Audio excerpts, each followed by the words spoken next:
a great big Cadillac, a little faster. Oh, gangsta white one, TV antennas in the back. You may not have a corridor. Just remember, brothers and sisters, you can still stand tall. Oh, just be thankful for what you got.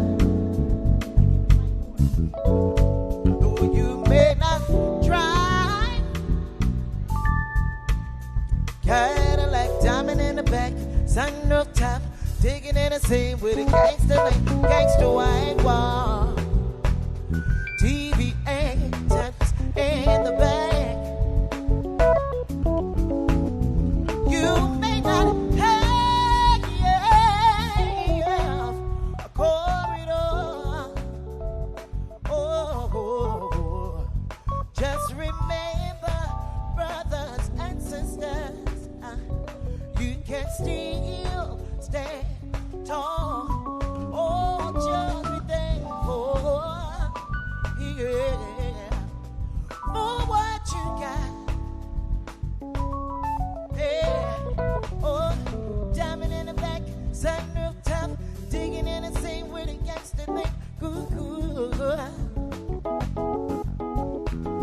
Hey, diamond in the back, sunroof top, digging in the same with a gangster thing. Come on, bam.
30 seconds to broadcast.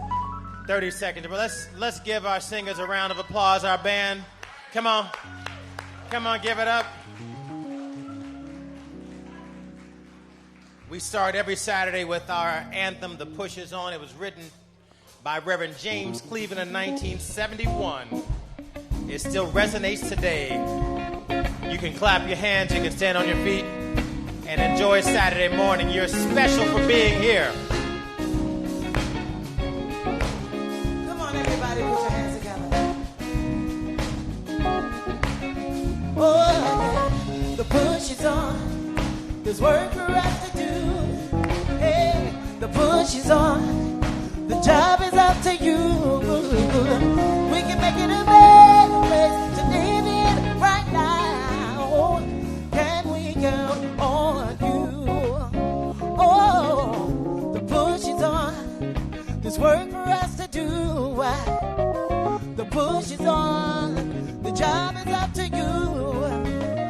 We can make it a better place to live in right now. Can we count on you? Oh, we can make it a better place. We can make it a better place.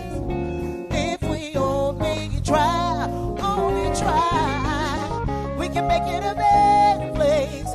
We can make it a better place. If we only try.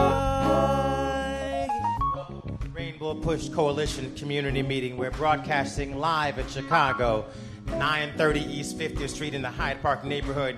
We're live on WVON radio station AM 1690 on your dial, on WJYS on your television screen, and the Word Network around the country and around the world. Facebook, YouTube at www.rainbowpush.org.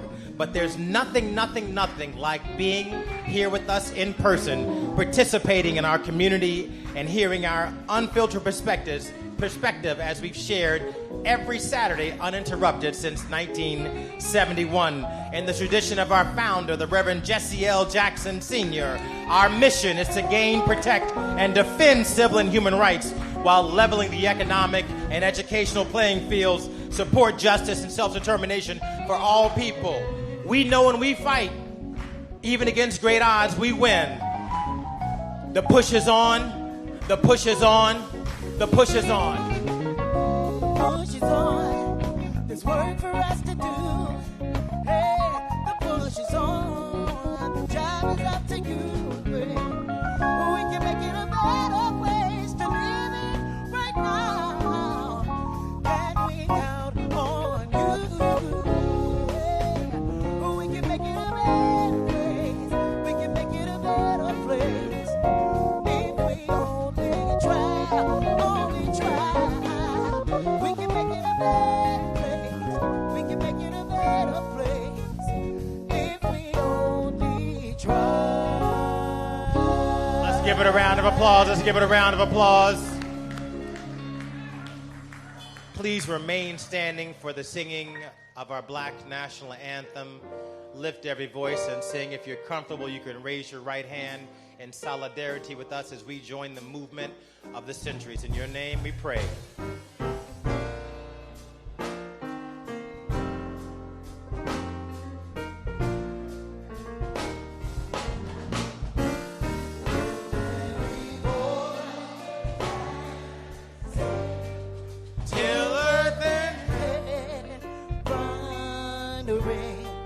Ring with the harmonies of liberty. Let our rejoicing rise high as the spinning skies. Let us resound loud as the rolling sea. Sing a song full of the faith that the dark past has taught.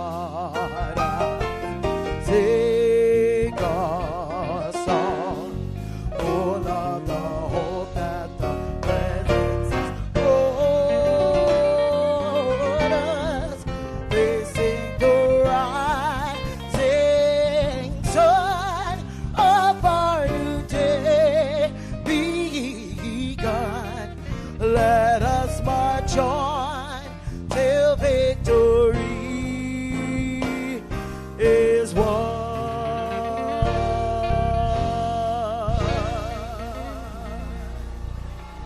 Thank you, thank you, thank you.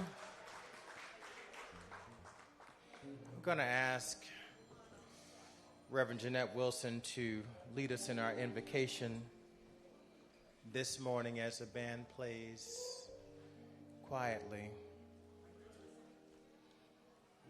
It's a special time this day and this week because there's been so much darkness in our land. We've had blood spilled in the streets, students uncomfortable going to classes, families uncomfortable going to churches, and legally arrived immigrants uncomfortable going to work. We have the National Guards on our streets in Texas and in California, the Marines in California. We have a big military parade showing not our moral compass, but our military might. That's only part of the equation. At the same time, we have natural disasters, friends who lost over 5,000 buildings in St. Louis. Some people woke up the other day in anticipation of greeting their loved ones at Heathrow Airport, only to find that the plane in India crashed. Nearly 300 people died. Life is filled with swift transitions. We woke up to bombs falling in Tehran and bombs falling in Tel Aviv, looking for a way out.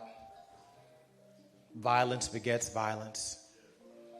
We have shown a way of the nonviolent movement regaining and taking the moral high ground. And so we pray today, in addition for the marchers all over the country, 50 states, 2,000 cities, that we maintain the moral high ground and protest, standing up for our rights peacefully.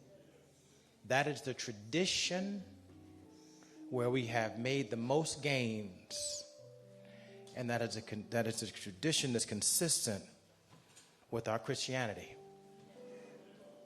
It is, and we must never let that blessing go, no matter how dark it gets, because we serve a resurrected God.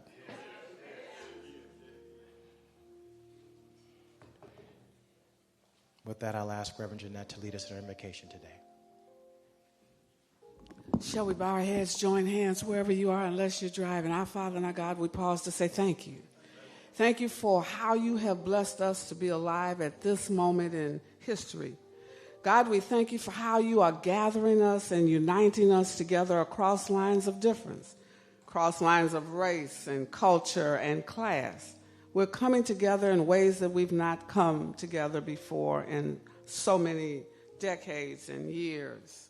God, we thank you for this organization, how you kept us strong in the midst of so much tragedy and so much horror and so many challenges that we did not expect at this point in our lives. But God, we thank you for leadership. We thank you for new birth. We thank you for new beginnings. We thank you for how you have allowed this convention to shape a new course in the midst of all that we face, in the midst of this tragic and uncomfortable moment in history. We're sailing through difficult waters because you are the captain of our ship. And so, God, we call you many names. We call you Allah. We call you Jehovah. We call you Jesus the Christ. Whatever is the name, God, we thank you for listening, hearing, and answering our prayers. And so we're praying for those families who've lost loved ones unexpectedly. We thank you for those families who are languishing behind prison bars and have been there for decades, like Larry Hoover. God, we're praying.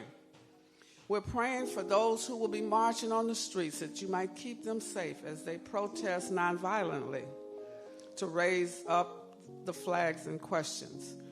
We're praying for peace around the world. God, we ask that you will touch the hearts of those that are pushing buttons for bombs to drop.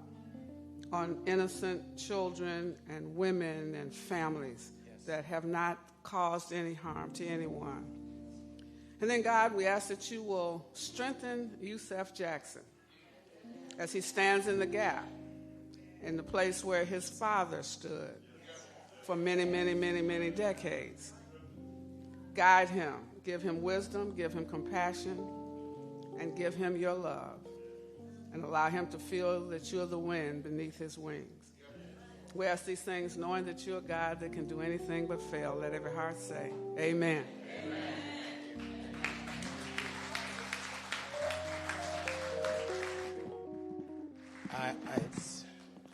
I'm going to take the liberty to say it's always special. Some things you don't realize until you get a little bit older. And as I approach my 55th year on earth, hearing people pray for me and my family means something a little different. When you have children, 4 boys and a girl that you pray for, the manifestation of people's prayers result in your grace. I just want to say thank you. And some of you out there should say thank you too, because it's really, really important. As we say thank you, I want to, in a very special way, it's convention time here at Rainbow Push. I want to first start by, come stand up over here. All the Rainbow Push staff gather on the left-hand side over here. All Rainbow Push staff gather on the left-hand side over here. No matter what we're doing, our program is always enhanced by the arrival of our founder and president and CEO, Reverend Jesse L. Jackson. Let's give him a round of applause. Thank you, Father. Thank you for joining. Thank you for participating. Come on, everybody over there.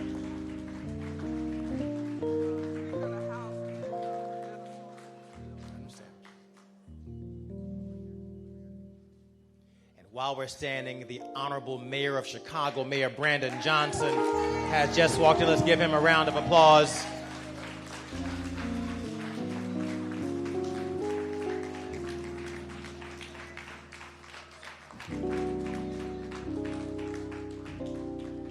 Please take your seats. Please take your seats.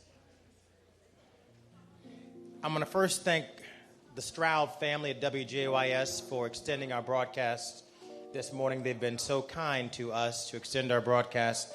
Every week they cover us live in Chicago, through Indiana, Michigan, and Minnesota. We thank let's give the Stroud family a round of applause, WJYS, for carrying our program. This has been our convention time. And I just want to recap. We've had a how many people participated in our convention? We've had a very successful convention. We started on Thursday at Higher 360 with the theme Rebuilding America. With the theme Rebuilding America. It occurred to us that the evangelical community that's largely responsible for electing our president today, they didn't wait on the Republican Party to give them policy. They gave the Republican Party policy based on their 7 mountains theory. Right? And so it's incumbent upon us not to wait on the Democrats to give us what we think we need. There's a whole lot of opposition out here, but how much proposition are we offering? We have to make policy proposal for this generation and our future. And so we had a Rebuild America luncheon. Reverend Jamal Bryant was kind to do the keynote. Reverend Al Sharpton got caught in travel. He intended to be here. He made it to Chicago, but didn't quite make it to the luncheon. So we saw him later that day, hugged his family and him, and apologized. The traffic was tough for him to get there, but he tried. So Jamal Bryant brought the house down. We had Reverend Stephen Thurston, Elder James Moody, Reverend Hatch, Sierra Bates Chamberlain, Reverend Edie, Reverend Ginger Gainesville. I think all of our participants in that luncheon. And then we left there and we went downtown to Target to have a little fun.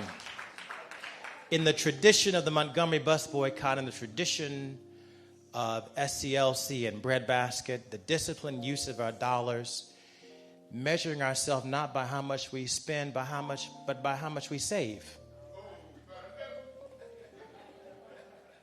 But by how much we save. So developing the stomach and the fortitude to fast from Target, Dr. Jamal Bryant led us there, and he launched the beginning of his national campaign formally. There's a national campaign informal, but formally we bring that to Chicago. Good morning. And so we had a good day there, and then that night we met at Fellowship Baptist Church. It was a beautiful thing.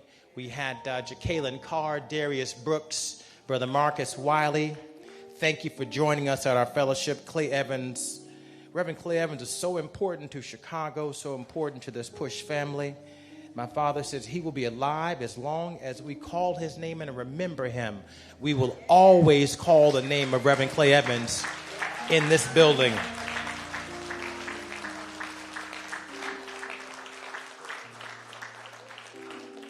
And then we moved on over to the Park Supper Club with a relationship with Cleo and Tori Barrett, Reverend T.L. Barrett's son. We've had a relationship for so very long. We had an economic empowerment meeting with John Hope Bryant and George C. Frazier, two really, really important brothers who give them a round of applause. Give them a round of applause.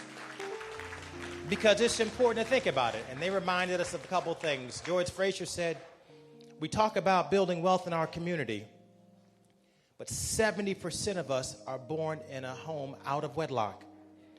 82% of us are raised by a single parent. 26% of us will never marry. And so when you talk about wealth building, if you don't have the vessel to maintain the wealth, to build the wealth, and then transfer the wealth, your conversation is for naught.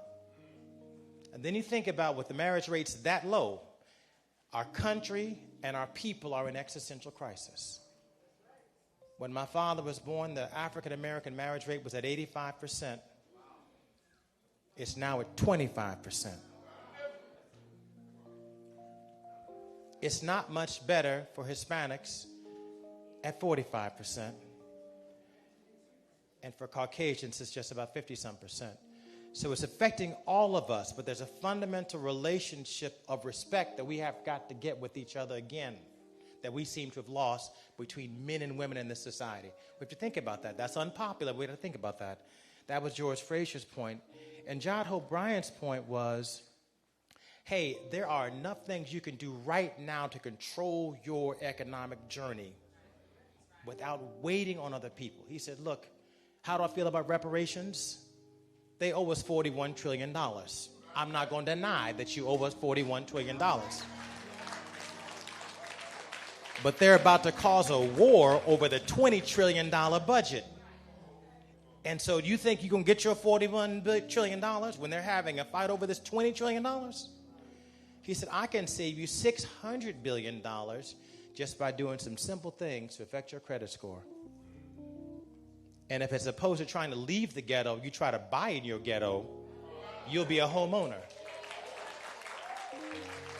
And so they taught us some good stuff there. Then we came back here and had a panel on media in 2025. Cleopatra Japer led that panel with C.K. Hoffler and John Nichols and Shia Kapos. It was an amazing panel. We also talked about 200 days of reflection, looking back and looking forward on what the Trump administration has done. And I will tell you this, and you know, I'm clinging to my hope because that's important, and that's what we do. But it's okay to have a moment of hopelessness because it teaches you what hope is. And so I'm thinking about this thing because maybe the genie's never going back in the bottle. Maybe the next president's also going to think about how to get more presidential power. The civil rights legislation that you fought and you bled for is under attack. That temple might be cracked, and that crack might be hard to fix. And so we might need a new temple, the building of a second temple to give us 60 more years of progress for our country. I've been using this a lot. I don't want to overuse it, but you think about Job. If Job had spent his time holding on to what he had lost, as opposed to holding on to his faith in the future of what he could gain, and God gave him twice more what he lost, versus, you hear what I'm saying? And so we have to fight. We also have to be mindful. Okay. And then today we end our Push Conference today here at the Rainbow Push Coalition, as we've done every Saturday since 1971. Reverend Jackson, following in your leadership, thank you for your bloodstained banner.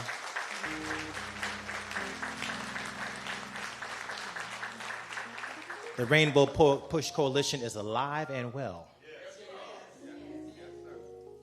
Rumors of our demise are overstated. Today is a special day. Today is No King's Day.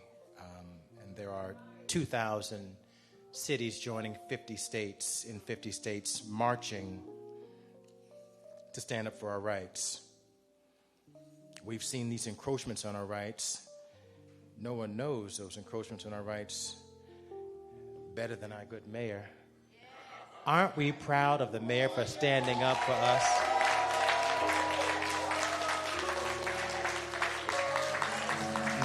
Not to be disrespectful, Your Honor, but it's beautiful to see you grow into this position and continue to stand up for us.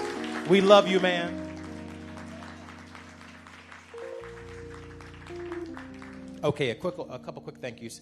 I want to thank the Rainbow Push Coalition staff, Bobby Lewis, Jeanette Wilson, Amaya Jackson, Jan Camps, help me, I don't want to mess nobody up, and our volunteers, Betty Magnus, Pam Davis. Let's give them a round of applause, huh? Marnie. We're a small staff. We carry more than our weight. And I want to thank you and our volunteers for the work you do. Thank you so, so much. It's easy to walk past the people every day who do things for you and hand you coffee and make things right and never, ever say thank you. Forgive me if I've ever been that kind of person. God's not finished with me yet. All right, so let's get started. We have, let me start the morning with Sister C.K. Hoffler. C.K. Hoffler is no stranger to Rainbow Push Coalition. She is a chairman of the board of the Rainbow Push Coalition. She's a former chair of the National Bar Association. There's a lot that goes into a name. I've been listening to I have 4 boys, 10, 12, 14, 16. My daughter's 22. I've taken upon myself to jump out of my body and let God in. I think God's in there. And listen to their music. It takes God inside of me to listen to their music because I don't really think it's music. And I think about the names we use and how we refer to each other and how my children explain it. Well, there was a time where it was not popular to call us African Americans. There was a body of work that went into changing the nomenclature from Negro to Black to Afro to African American.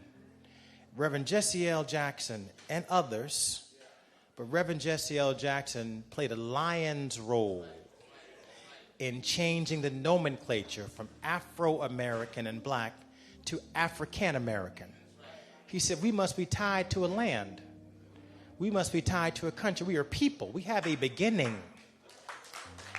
Our history may somewhat be erased from us, but we have a beginning. And that was a big debate, big debate. And so Reverend Jackson not only debated that in the country and on all the shows, but he went to Africa.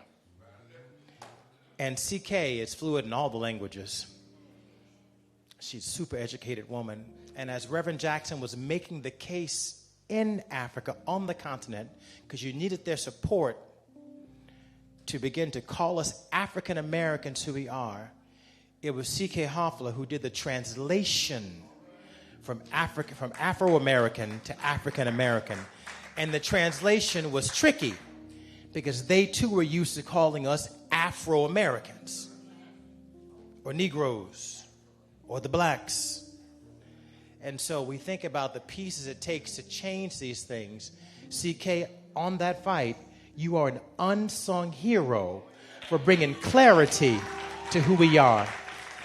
So I'm going to ask that C.K. Hoffler from the Rainbow Push Coalition, chair, former president of the National Bar Association, please receive her warmly.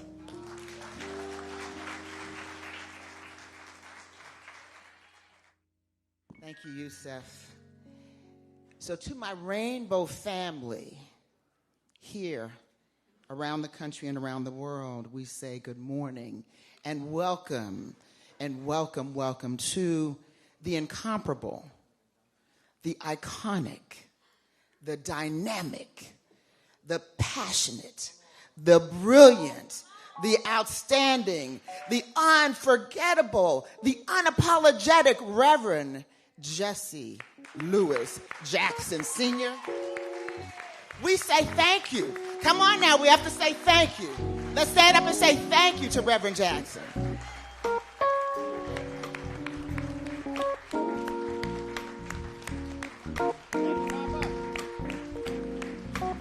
You know that song, I Just Want to Praise You.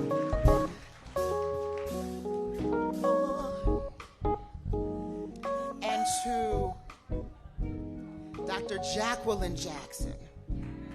Yes. The mother of our revolution, the mother of our fight, ladies and gentlemen, Dr.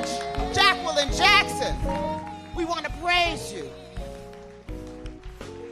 And to their talented children. Oh, my. Santita Jackson. Santita Jackson, Congressman, the former Congressman Jesse Louis Jackson Jr. To Yusef Jackson, our leader, Yusef Jackson. Let's stand and give him a round of applause. Yusef Jackson, yes. God has ordained this, ladies and gentlemen. To our congressman, our sitting congressman. Come on now. Congressman Jonathan Jackson.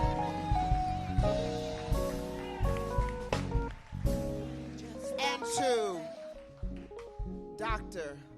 Jacqueline Jackson, the youngest daughter. We say we praise you.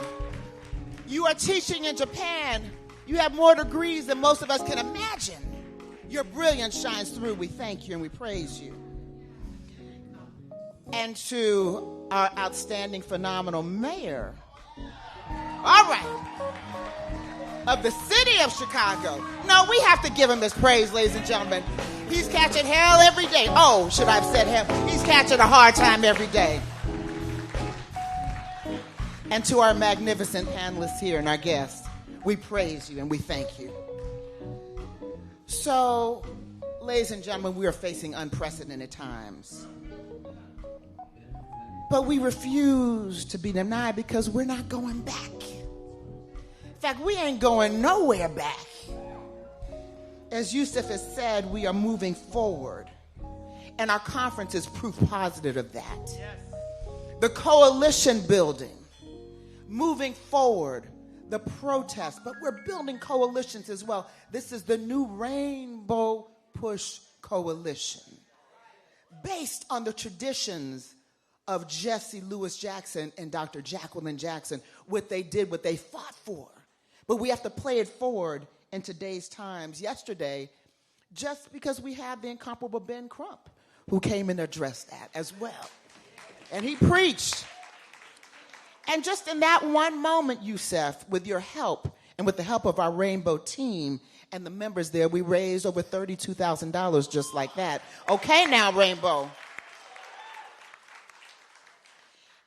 And so we have to be nimble. We have to adjust but move forward and refuse to be denied. So when we are told we can't teach our history, black history, We're going to teach it ourselves. In organizations like Rainbow Push, that's what we used to do. We're going to go to our churches. We're not going to not teach our history. Just because it can't be taught in public schools in certain states and there's a move to eliminate, we're not going to erase our history. We're going to turn back to the community. When they tell us that there can't be any DEI hires, well, I don't know about you, but we were always the best qualified. What are we talking about? So what we simply do is reinvent and call it something else, but don't stop the fight. We can't let people define us, our history, and tell us it can't be spoken. And so if they tell us we can't protest, well, wait a minute now. If they tell us we can't protest, we ain't redefining nothing. We're saying no. That's not going to work because it's our constitutional right. Don't let me be a lawyer now. You cannot stop us from protesting. Proof positive was the protest we had the other day here at Rainbow, and we're going to continue to have. We have to be nimble. We have to pivot. We have to be determined and smart because we're not going to let anyone define us. We're just going to refuse to be denied. And so when we look at our ancestors and we stand on the shoulders of Reverend Jesse Lewis Jackson, we got Congressman Jackson, we got our mayor, we have this great room here. We just say no to some stuff, and we go in community. Because that is how Rainbow Push was built. So that's our agenda, ladies and gentlemen. And we have to go back to our churches. Okay, now. You see, our churches were the foundation. They were the foundation. That's how we learned. Can't nobody take away our churches. No one should be able to take away who you are unless you allow them to do that. But I want to turn just for a moment to talk about the laws in this country and what we can also not let people take away. So you know that the legal community is under attack. We have the president of the National Bar, who's right here, Wiley Adams, who's Chicago-born, who's here. Stand up, Wiley Adams. He's a bad boy, ladies and gentlemen, from head to toe. And as we celebrate 100 years in existence here in Chicago at the end of July, headed by someone from Chicago, from this community, ladies and gentlemen, we are refusing to be denied as black lawyers too. Because let me tell you, we also under attack. Somebody has got to get people out of jail. See, in 1925, the National Bar Association formed because why? We were denied entry into the ABA. We couldn't be members, so we said, that's okay, we're going to form our own organization. You see, history repeats itself. Yes. And the National Bar was formed, and today we're celebrating 100 years, and we thank you, Wiley Adams, for leading the charge. So we heard from our Attorney General yesterday, Ben Crump. He's not just our Attorney General. He's not just the country's Attorney General. He's the world's Attorney General. And we have to be unapologetic about what we do. But I'm going to play it forward and go a little further because I know how he rolls. He believes in coalition building. But at the end of the day, we must be in charge of our destiny as we build these coalitions. Our judges are under attack. Our judges are under attack. Judges being arrested and going to jail for enforcing the law. What in the world are we talking about? So we must support those judges that we know are great judges. We must investigate those judges and those that are not judges, and where there's an election, do not vote them in. Like 1 + 1 has got to equal 2. If you're bad, you ain't doing the right thing, and we know who they are. Number 2 is the election. Don't vote them into office. See, that's the power. And where does that come from? Where does the knowledge come from? From the churches and from our organizations, from Rainbow Push and other organizations that educate and believe in financial and judicial empowerment.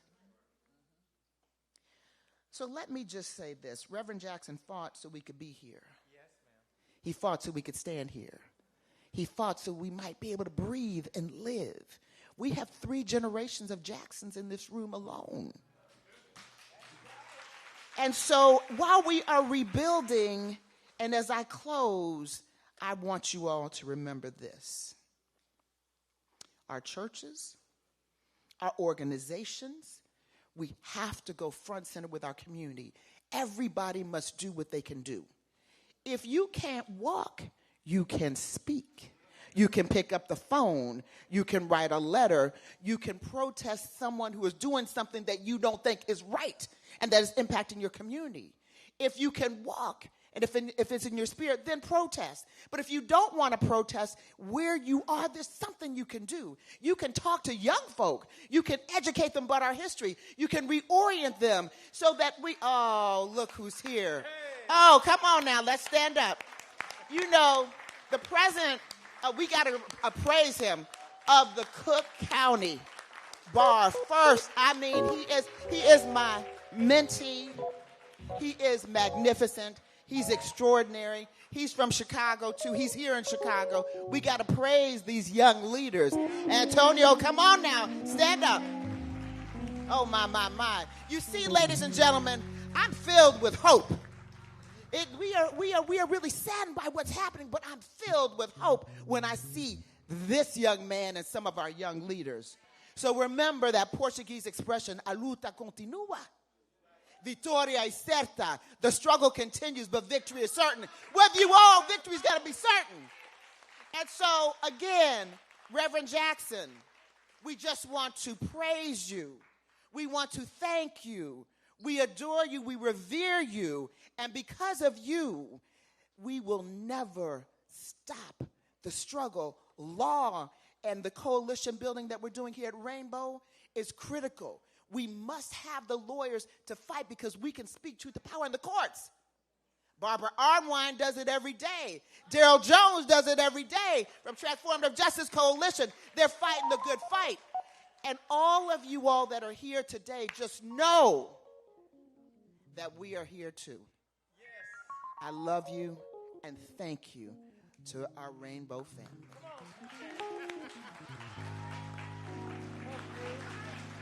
We love you, CK. Give her a round of applause now. She whips him up, and she's been there for us. We have a lot of special guests that came in town for our conference, and we're honored. I'm going to recognize a lot of them, as many as I can see this morning, but we also have a guest that I want to introduce really quick. I just wanted her to stand up. She's not asked to be called here, but we're honored that she's here, and she's part of our coalition.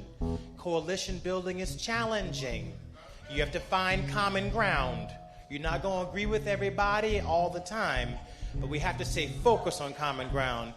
We have the wife of Mr. Larry Hoover. Miss Winnie Hoover is in the Rainbow Push Community Hall this morning.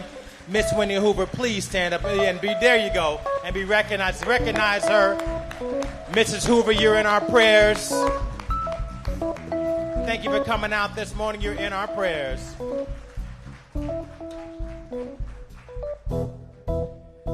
And now we have, I've been trying to, not since my father took this podium have I really made theme song introductions for people. But then when I think about my brother Jonathan and the great work that he does all the time, fighting the good fight. Jonathan was a congressman before he was a congressman. He's always been an organizer. He was that way in high school. He knew every neighborhood, every person, every little guy on the street. He's been building coalitions for a long, long time. And now, Jonathan, we're honored that you do so in a formal role, in a formal capacity. The People's Congressman, Jonathan Luther Jackson.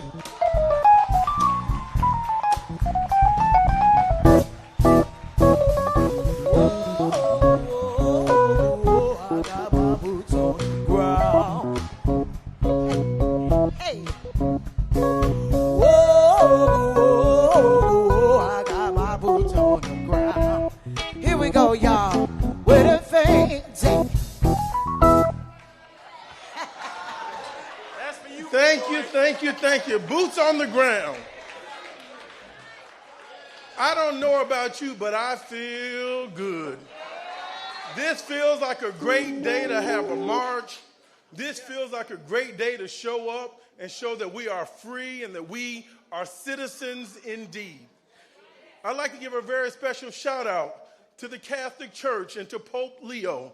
Thank you for having a mass right here in Chicago, right here on the south side of Chicago. And let us be very, very clear about this. And Dad, I thank you and I love and appreciate you so much for continuing this great work of yours, undefeated after 60 plus years in God's grace, standing up, showing up with boots on the ground. Now, we should be very clear before we also go to our picnic here and before we get out to the march in downtown, to the organizers that are doing 50, 51, 50 states, 50 marches with one message. We're not here because of hatred and bitterness. We're here because we're confronting hatred and bitterness.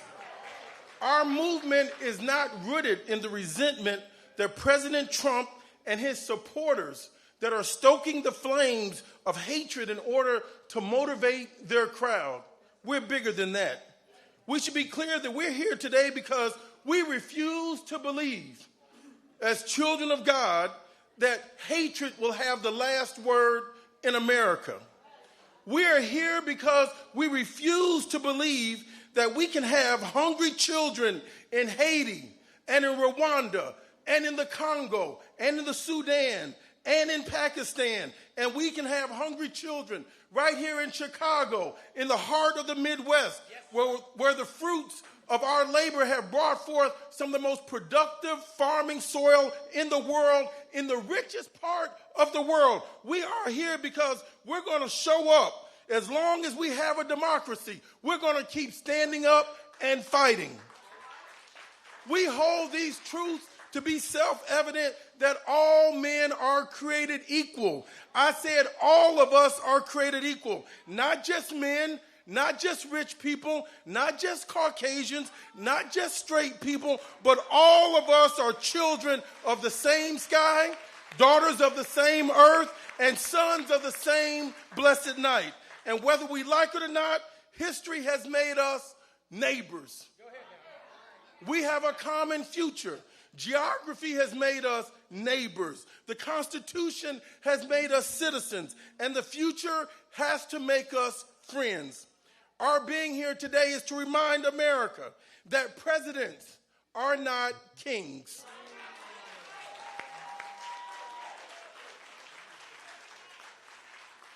And to someone, you must understand that Donald Trump is not God. Someone else needs to know, neither is he the Son of God. Somebody else needs to know that the way he is behaving, he is not even acting like a servant of God. Why would I say that? Because nobody that has any respect for God and our Lord would take away the health care of 10 to 16 million people. No one that has respect for our God and our Lord would try to pass wealth to the most richest people in the world while taking Medicare, Social Security away from those that are most vulnerable. We understand that our veterans need help. We're not going to have our veterans abandoned by the President of the United States of America. And yes, to others, you need to understand that Donald Trump is simply a man.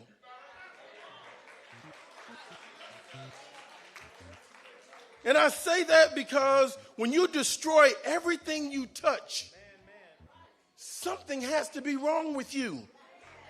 Election Day 2024 was one of the most disappointing days of my life. I still don't understand how certain demographic groups could vote for a man who promised to treat them with contempt. But it happened, and now here we are. And his is the America we find ourselves dealing with.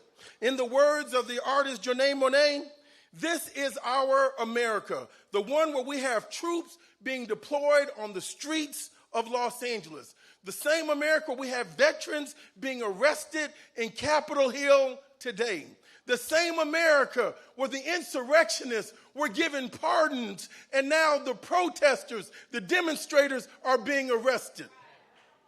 The one where the president wants to accept a $400 million gift of a plane. The one where the Secretary of Health and Human Services is a conspiracy theorist and is firing all the people that deal with vaccinations. And by the way, he is not a medical doctor. The one where mediocrity masquerades as greatness and our defense secretary and Pete Hegseth. The one where equality is denounced as oppression. The one where the military used to prop up the ego of a tragically flawed and morally challenged man. This is where we find ourselves today, but as sure as night follows day, and as sure as July will follow June, we will not go quietly into the night. We will not accept the destruction of our country without putting up the fight of our lives. No, we will not go quietly. We say to racism, to hatred, and bigotry, you cannot live in this country. We say to sexism, greed, and militarism, you cannot have our country. We say to violence and narcissism and the politics of fear, no matter what you do, the future belongs to us. I said it belongs to all of us. And we will fight you wherever you show up to try to take down our ideals. I want you to look around you because these are the children sitting in this room today of Franklin Eleanor Roosevelt. These are the children of Reverend Martin Luther King. These are the children of Harvey Milk. These are the children of Cesar Chavez. These are the children of Fannie Lou Hamer. These are the children of Ruth Bader Ginsburg. We are the children of God, and we know who we are. And we know what we deserve. And we will not be satisfied until this nation becomes a safe place for all of God's children. Because documented or undocumented, we are all human beings and should be treated that way. God has not made an illegal human being. I don't even like the term alien. These are children of God. Your immigration status does not determine the content of your character or my ability to recognize your humanity. And so whether you are working in the back spaces of Home Depot or picking vegetables under the hot sun of California, you should not be hunted down across the streets of America. You should not be denied due process in America. You should not be demeaned or terrorized because people who stole, in the words of my great mayor, Mayor Brandon Johnson, an entire continent from somebody else should not look hypocritical trying to be self-righteous about immigration. Our president's family was once an immigrant family also.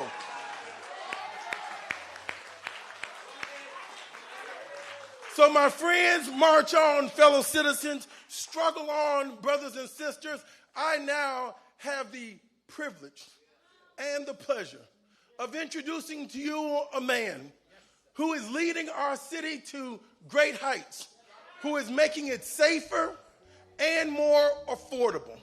Let me digress one moment. Do you realize the mess he had inherited when he became mayor? For all of those that are self-righteous, when you're in elected office, you get no credit for cleaning up the mess that somebody else had a party. Nobody wants to talk about the underfunded pensions that the Daley administration passed on to successive generations.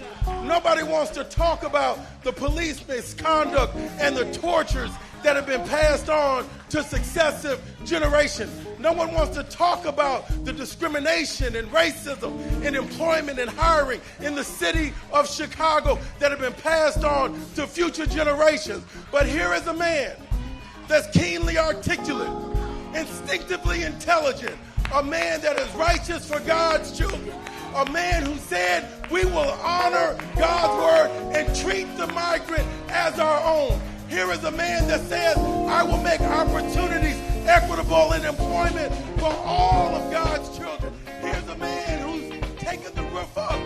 we can have equal access to employment. A man that I am proud to say is a friend and a true Chicagoan, up from the west side, blessed by the south side, our Mayor Brandon Johnson.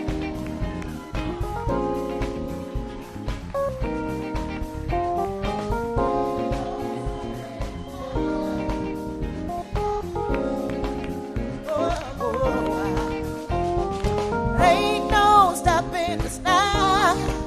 We on the move. Ain't no stopping us now. We got the groove. What's up, Chicago? Thank you so much. Let me just say, Rainbow Push is my favorite place on the planet. What's up, Rainbow Push Coalition? From one end of the country to the other, all over the world, this incredible coalition has brought so many people together. And the person who has been responsible for this coalition, when Dr. King came to Chicago, he said, we're going to need somebody who's a true fighter, someone who understands the value of family, someone who is conscious enough to recognize that our fight and our struggle for liberation, that it's not a lonely fight, it's a collective fight, who brought people together from every single creed and religion and background, someone who understood that in order for us to live out the fullness and the dreams and aspirations of our ancestors, that whether you are an immigrant or you are a migrant coming up from the deep south looking for better hope in the north, descendants of slaves and immigrants from around the world came to the city of Chicago with the hope of experiencing something that we can only dream of. And that person who was able to live out the dream of our incredible leader, Dr. King, that dream was lived out through the Reverend Jesse Louis Jackson Sr. We honor you, sir. We thank you. Let me just say, I really do admire and love Mr. and Mrs. Jackson and their children.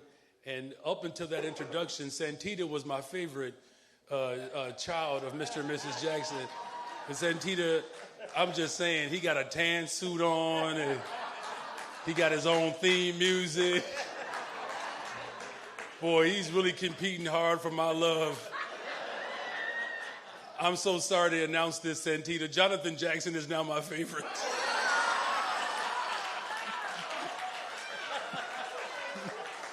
At least for today.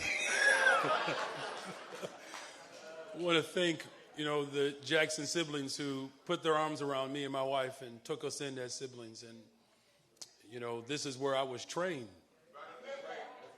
I'm not mayor of Chicago without not just Reverend Jackson, but the children of Reverend Jackson who put their arms around me and made me their brother without ever asking me for anything.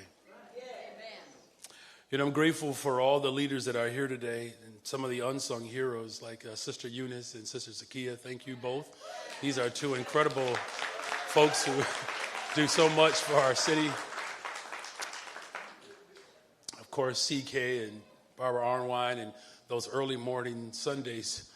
Grateful when you all were on the Reverend Jesse Jackson show hosted by Santita, because when Barbara and CK were on, I didn't have to talk as much. So I was there for the class.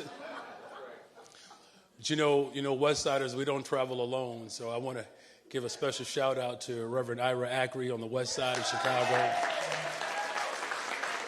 We're praying for Greater St. John. We're praying for your wife, Sister Ackery, and her full recovery. But, the lifetime of leadership that Reverend Jackson has led has just been unmatched. And the reason why we are here today in this room is because he understood his assignment. And we can stand here, as proud sons and daughters of an incredible story. We can stand here as executives, stand here as attorneys, policymakers, educators, and elected officials because of your stance. This is really the dream that our ancestors had, a room filled with so much brilliance. This annual convention is something that I have always looked forward to because it allows us to pause and reflect of how far we have truly come. And in our nation, as black people, we have gone from chains to running this country.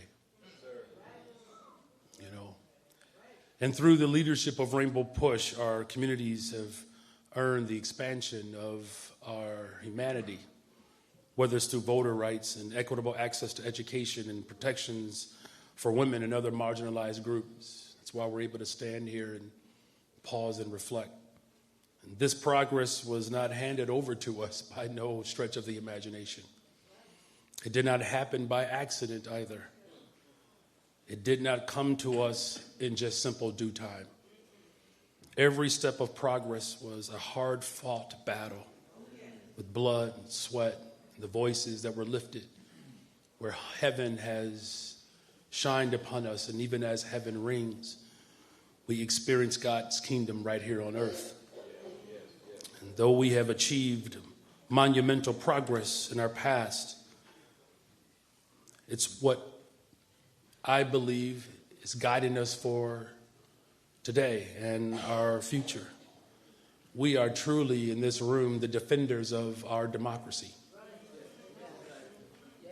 We are the ones who actually work to strive to build a nation that honors the promise that America made, not even to us in this room.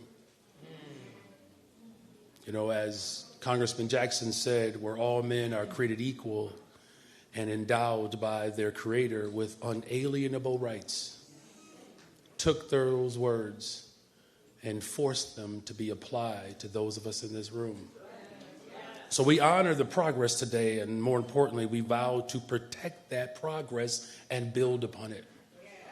You know, 61 years after the passage of the Civil Rights Act and 159 years after the slaves were freed in Galveston, Texas, we are seeing deliberate and coordinated attacks on the First Amendment right and education and our civil liberties. You would think we would not have to prove ourselves again. Yeah. The federal government is scapegoating and attacking our immigrant communities throughout the nation and threatening our most basic of rights, which is to peacefully assemble in a free way to protest when this government is not living up to its own creed. Yes, sir. They are dismantling programs calling for diversity, equity, and inclusion, calling for folks to dismantle our education system and eliminate Black history from our schools. I just want to make something absolutely clear. You cannot eliminate Black history without eliminating American history.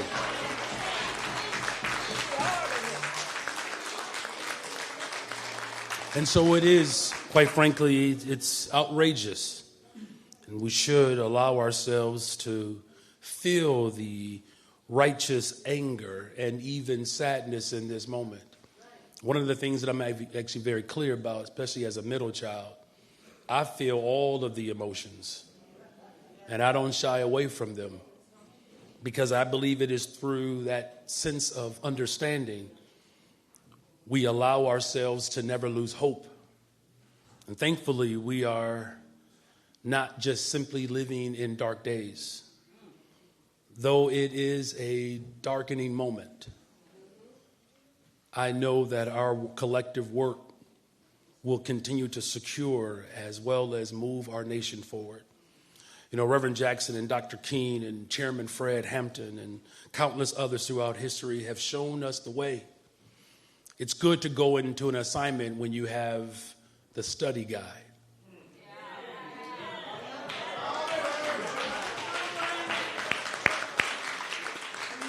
See, we have fought this fight before.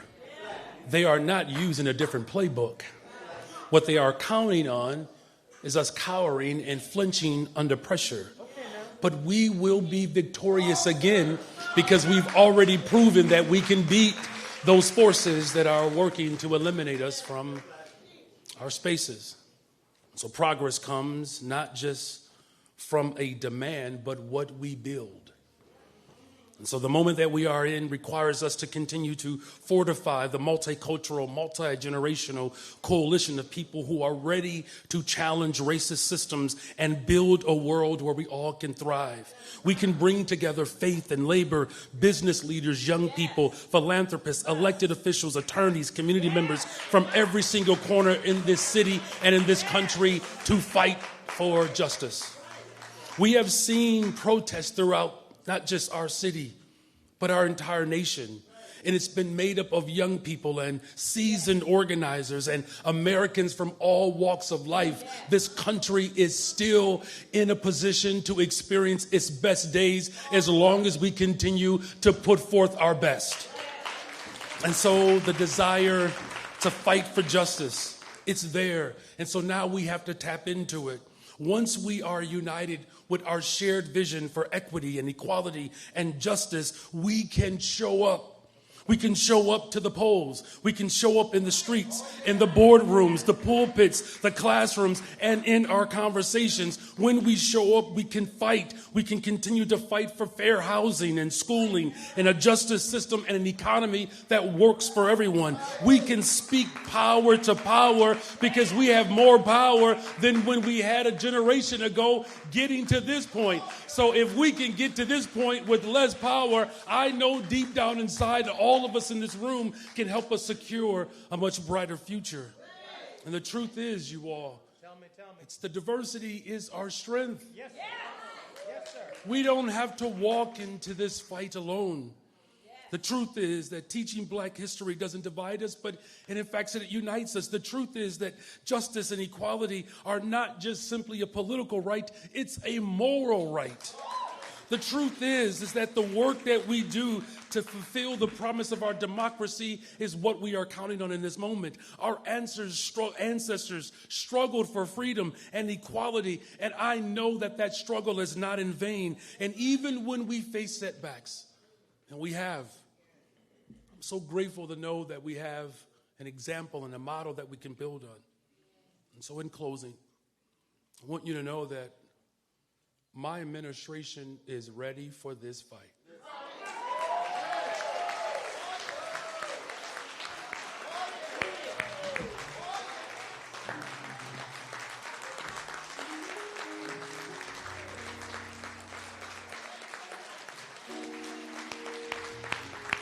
Don't hurt us, sir. Don't hurt us. We're ready for this fight. Talk to me. Just want to make a couple of final points here about what that ready looks like. I love you too. It's our collective efforts to secure the safest, most affordable big city in America. As Jonathan has described, we did inherit a mess, a huge mess. But I'm going to say it like this.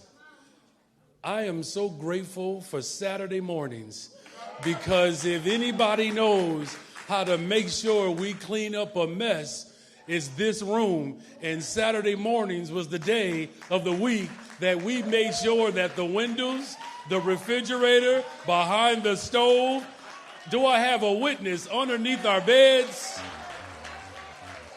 We can clear out the mess in this city and this country by securing affordable homes for everybody who needs one. We can clean up this mess by making sure that people have access to health care, including mental health care. We can make sure we clean up this mess to make sure that every single young person that wants a job can have a job. We can clean up this mess, making sure that our communities are safe by driving violence down in the city of Chicago.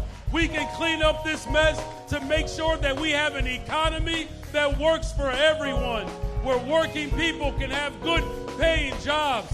Working people can send their children to good public schools, and we can make sure that the ultra-rich in this city, in this state, and in this country finally pay their fair share. God bless you all. God bless Rainbow Push. God bless the greatest freaking city in the world, the city of Chicago. Keep your head up. Never surrender, Chicago. Never surrender.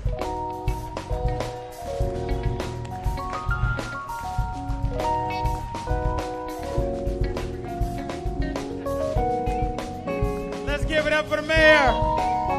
Let's give it up for the mayor. We have so much talent. Thank you, sir, for coming by and sharing with us. Oh, I love that. I love that. I love that. I love that. Everybody remain standing, please. Our program is not over, but remain standing. Some of us we have to respect the time they have to give us. If it's not the completeness of our hour, it is the time they have to put on this program. It is not free. And in order to maintain our independence, we need your right now support. So I'm going to take a small offering right now. Don't make me do this. Turn it down just a little bit. Don't make me do this for long. I'm going to start our offering as I always do with the first $100. If you give $100 or more, please raise your hand. Please raise your hand. There's an envelope for you. Turn around. Look around. If you give $100, please raise your hand. Jan, come on. Let's get around.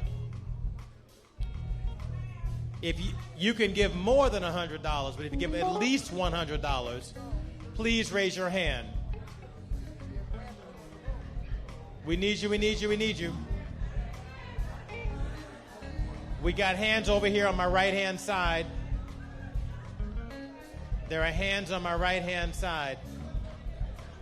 Team, please listen to me. On my right-hand side, there are hands up. Thank you, Cameron. Now, team, we have to give the envelope and then collect the envelope back. If you'll give at least $50, we can do this with discipline. We can do this with discipline, please. We have an exciting second half of the program coming up. I mean, we got some good stuff. Shh. Come on. If you want to see us in the weeks to come, we have to be able to fund our movement. If we give at least $25, please raise your hand. Come on. Huh? Stay at 50? Dr. Daniel says, stay at 50, man. Stay at 50. Come on, $50. If you give at least $50, please raise your hand.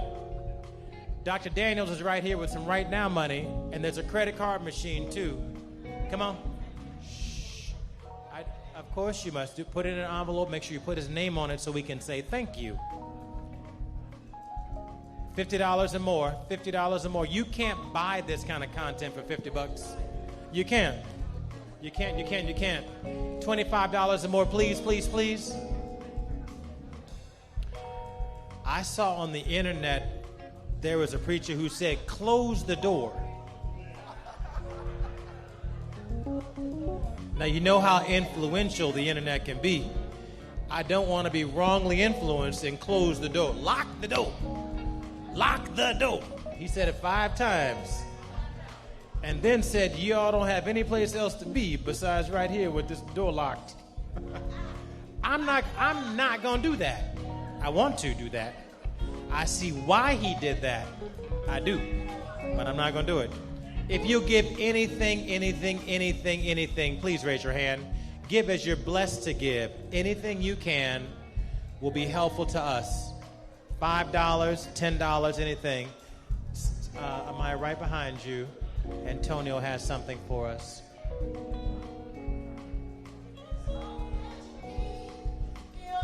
To the sky. You can win as long as you keep your head to the sky. Oh, you can win as long as you keep your head to the sky. Oh, you can win as long as you keep your head to the sky.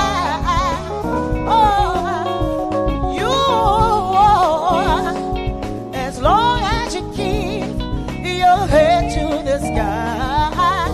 Oh, you can win as long as you keep your head to the sky.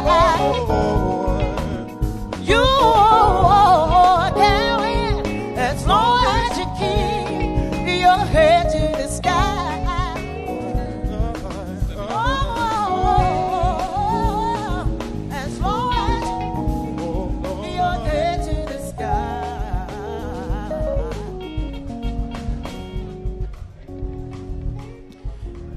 blessed with. Please take your seats out of respect for our program, please. Shh.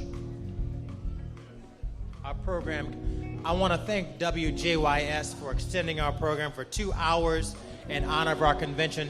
Let's give WJYS a round of applause. Thank you, Crystal. Thank you to your mother. Thank you to the Stroud family for extending our program. Thank you, Brother Reggie, for your stead. For those who know WJYS, you know Reggie. If you know Reggie, Reggie's the one who, Reggie really extends your program. Thank you, Reggie.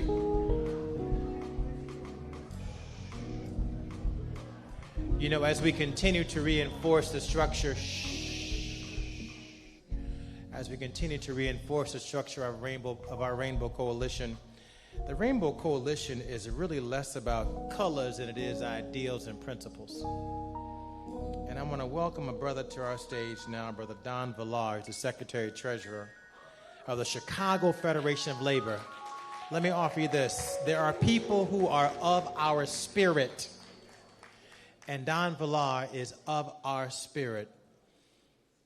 Without his social justice instinct, without his ability to organize and to raise money and to protest and to march, our movement would not be what it is today. We thank you for your partnership, for your friendship, for always coming when we ask you to, and for being here. He's a hell of a writer, a hell of a thinker, and the movement is blessed to have his presence, and we thank God every day for using you, for God's grace in your body to do the right of justice. When you think about, when 65% of our wealth is controlled by the Fortune 500 companies, when the 1% own 40% of the wealth assets in our country, and they have that this a little more softly, yet almost 1 in 3 of us work 2 jobs. Yet we have a $1 trillion military budget. We have a $25 trillion budget. The priorities of our dollars, when people leave their Amazon shifts and go sleep in their car, those are workers' rights. I can't help but think about my grandmother washing dishes at the Veterans Administration. Never made more than teens of $1 an hour. And so that is absolutely a part of our movement, and that is a crest of justice. What creates the conditions that create the poverty that you're in? Let's give Don a round of applause.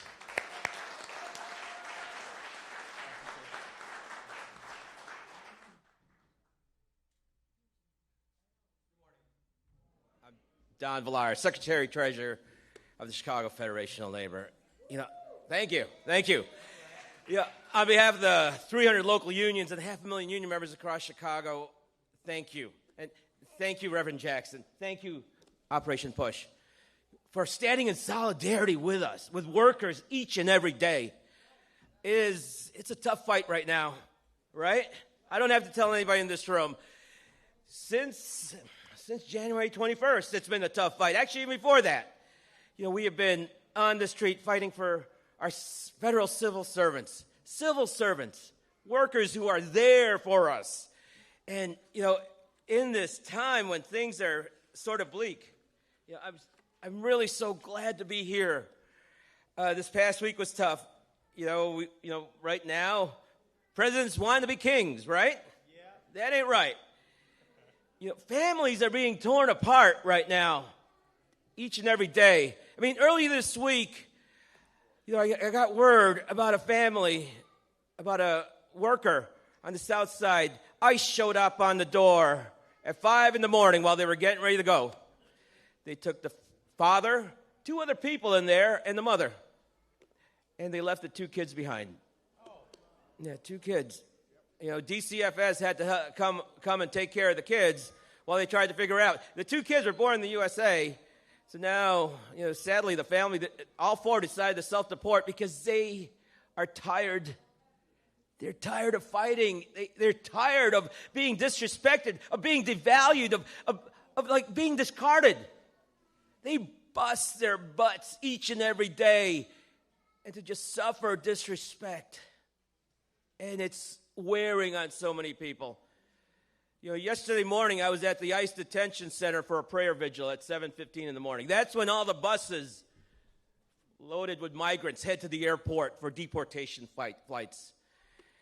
And man, it was like a prison. It was like an armed prison camp over there. It's scary times right now, and right now it's like when families. I mean, even what we're going to deal with, what Yusef had mentioned. I mean, right now, because of the budget cuts, food assistance is disappearing. Housing assistance is disappearing. 500,000 people are about to be homeless right now. I mean, and all down the line, Head Start programs, daycare, they're all going to disappear. And we need to stand in solidarity together.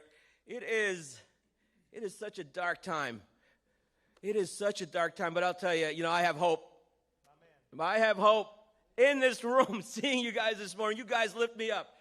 The music, the speeches, Reverend Jackson, you lift us up. You lift us up so we can fight each and every day for justice. And, the mayor highlighted something. Chicago is really a special place. A little bit of personal history. I'm an immigrant from the Philippines. I was born in April 14th, 1968, 10 days after Martin Luther King passed, after the assassination. And all over the world, that was a big deal. My father was on strike, picketing for bank workers, organizing bank workers in the Philippines. So I was born into the labor movement and into the social justice movement, because whatever was going on in 68, it came into the womb and it got to me. So, that is so important. And, when my father immigrated to Chicago in 1972, height of the Vietnam War, he came in looking for work. He was turned away from every job downtown.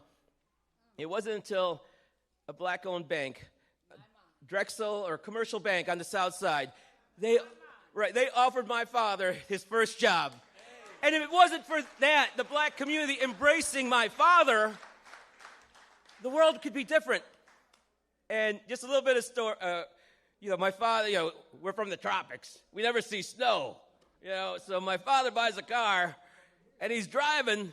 It's the middle of winter, and he gets stuck in a snowbank on the south side. And he's like, how do I get out of here? And you know who rescued him? Black Panthers. They came out, we're going to help you push your car. And they told my father, you get home safe. You get home safe. So we owe that to each other. Yes. The solidarity. Yes. The solidarity. We're all sisters and brothers. And one of the other things, I'm also on the board of the Pullman Porter Museum. And the amazing history, we're about to celebrate 100 years of the Pullman Porters, right? 100 years. And one of the things that the company did, they hired Filipinos in Chicago and St. Louis, Chinese and Mexicans on the east and west coast to try to break the union. That's what they did.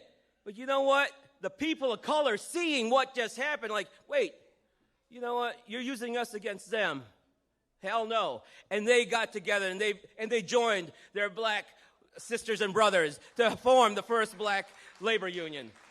That's a bit of history where we are all connected. We're all victims. We're all being exploited. And when we come together, when we fight, we win. But I want to, yes. Yeah. Earlier this week, I gave a talk. Thank you. Earlier this week, I gave a talk to the Catholic Lawyers Guild, a bunch of Catholic lawyers and judges, and just reminding them about social justice. Justice is about moving on, taking care of each and every one. I'm going to close with this.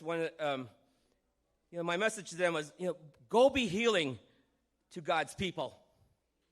Seek and share that saving call. Be the touch of Christ for others, for the voice of Christ for all.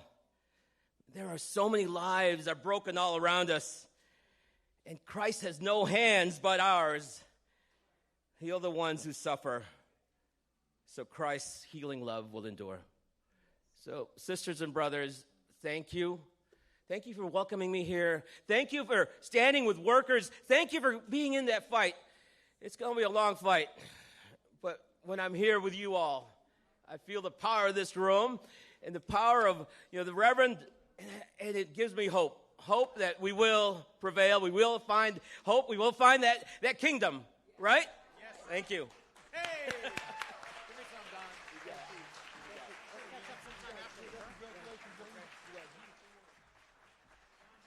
Don Villar. He is the face of Chicago labor. Next, we're going to introduce a young brother. It's important that we continue to introduce our artists and cultural people. And Brother Zion Ali is going to bring us on with a piece. And right after that, we're going to have Sister Barbara Arnwine from Transformative Justice Coalition. Let me tell you, Dr. Arnwine's got to leave? Okay, wait. So let me tell you, so this is a community meeting. It gives us some flexibility. Give me 1 second. Let me tell you something about Dr. Arnwine. She's not shy. She's not shy. The Transformative Justice Coalition, she founded it. She's the president. They do civil rights issues. They do criminal justice issues. They do death penalty issues. They do issues. They give out free books when books are threatened. They do things. She's an educated woman from Duke University Law School. We thank you for coming in town to join us. She is a long-standing friend of the Rainbow Push Coalition, the Jackson family. I thank you so much. We're going to make room for you all the way to the Rainbow Push Coalition. Let's give Dr. Barbara Arnwine a round of applause to welcome her up here. And I can't believe the band didn't play something for you. They should have had some. Thank you, Yusef. Thank you. Thank you, Yusef. Good afternoon, everyone. What I tell you. First of all, I got to be so fast because I got to get down to Daily Plaza for the No Kings. So, first of all, I want everyone here to take a moment of silence for Melissa Hoffman, her husband, for the others who were shot at their homes by assassins last night. They killed her and her husband, and the others are in surgery. So it's so important for us to understand that our hearts go out to them for their service, killed just because they were state legislators, fighting for justice. So everybody, for a moment of silence, in God's name, heal this nation. Heal this nation. We are under such attack.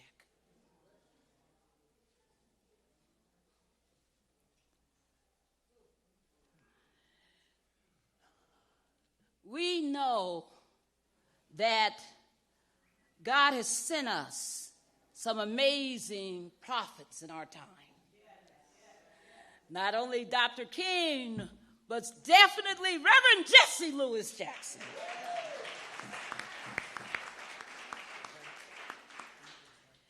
We also had so many others, but one of the lieutenants that walked with Jesse Jackson, that walked with Dr. King, was none other than John Lewis.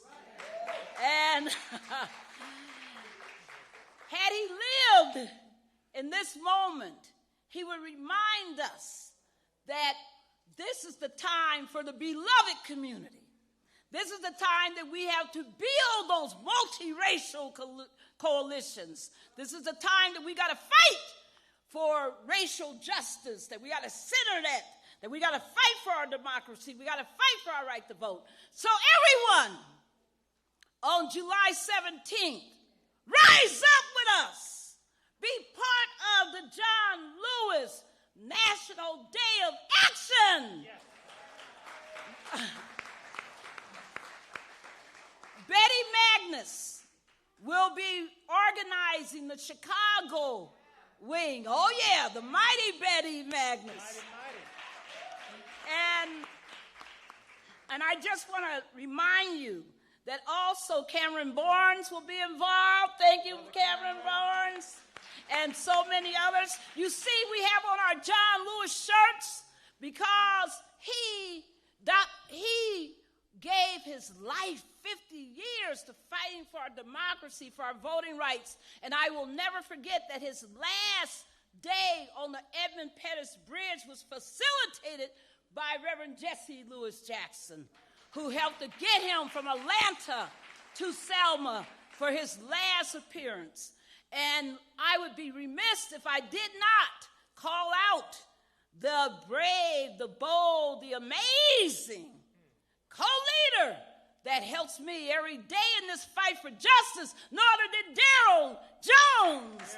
Yes.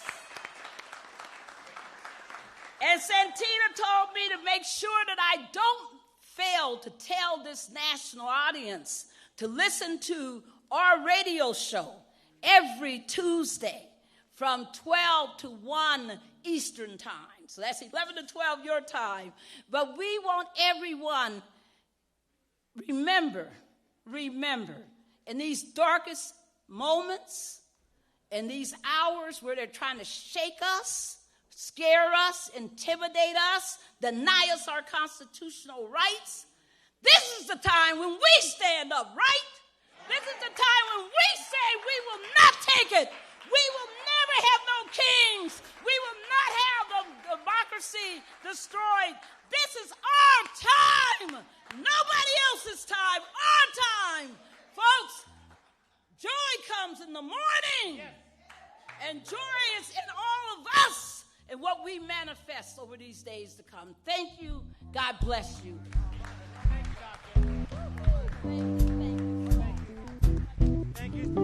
Thank you, Sister Arnwine. And just so you know, we have a bus leaving from Rainbow Push after our program to take you down to the protest march if you want to join, and it will bring you back here. Sandwiches are on that bus if you want to participate. After this program, and not till after this program, we have a bus leaving from here to go down and join the march and the protest. It will bring you back after the speeches at the protest, okay?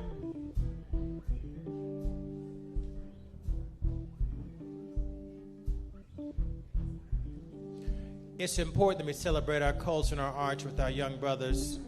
We have 3 more speakers to go. I will tell you it's the most important part of our coalition in many ways because it keeps us grounded in the diaspora of human rights with Brother Jim Zogby, who I'm going to ask to come up just after we speak just after Zion Ali. But please be respectful. Give them, this is a part of our convention. Shh. There's going to be some movement, but we have to move gracefully and with respect. So Zion, bring us your peace. Good brother, welcome. It's an honor to have Zion Ali here. If you've never seen Zion Ali live, you're in for a treat. And if you ever see him on Instagram, make sure you save and follow his page because Zion Ali is a star to be. We love you, brother. Thank you for coming back. Right on. Thank you so much. Chicago is under attack. Mothers and fathers are being stripped away from their families. But I heard in a global text, it says, it's a global text. I call it a rule book. It says, though I walk through the valley, somebody knows, I shall feel no repercussion. Right on. So with that being said, my name is Zion Ali. I'm a youth empowerment artist. I perform at schools, nonprofits, and political events to unite communities through music. So I'm going to need everybody's help real quick. Can somebody say, oh, say yeah.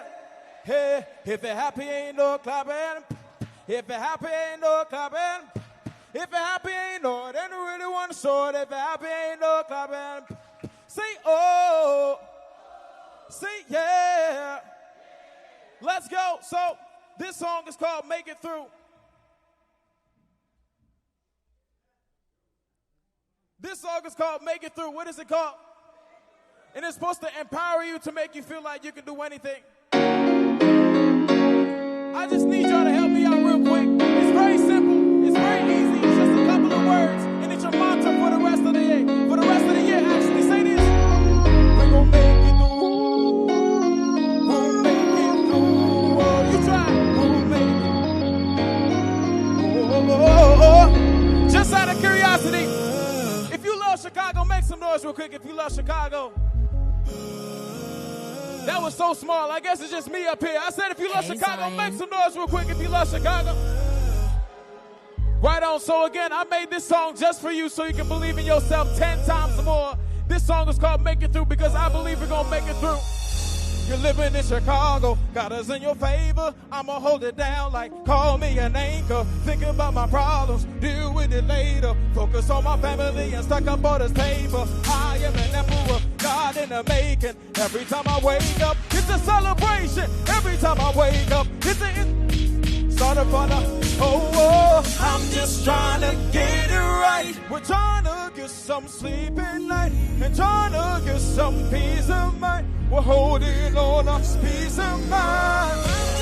We're trying to make it through. We don't know what we're gonna do, but I know we're gonna make it. If I could just get 3 people to say this. Somebody say that we're gonna make it. Hey, we'll make it through. Oh, we'll make it. Hey, oh, it's free 99 just to be kind. It's free 99 just to show love.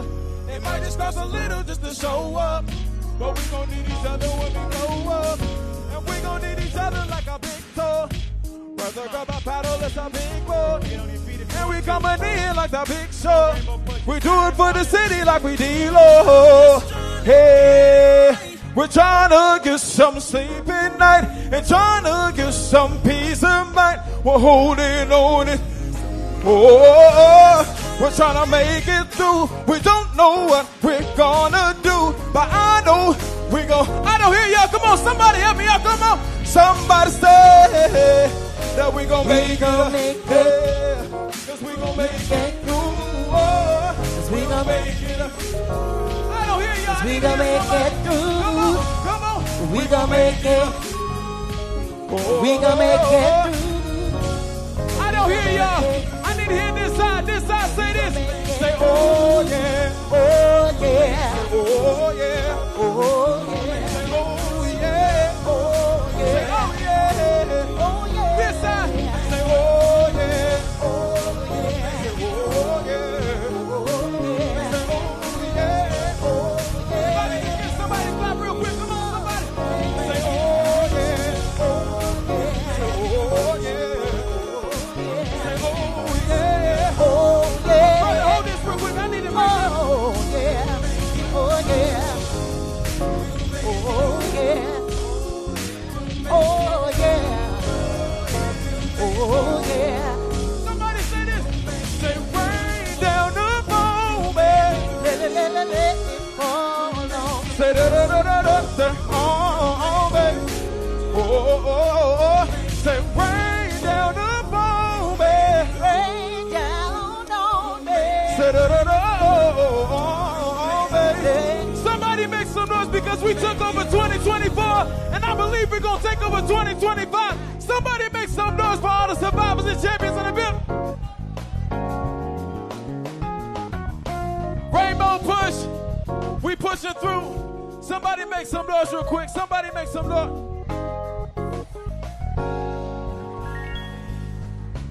Rain down on me.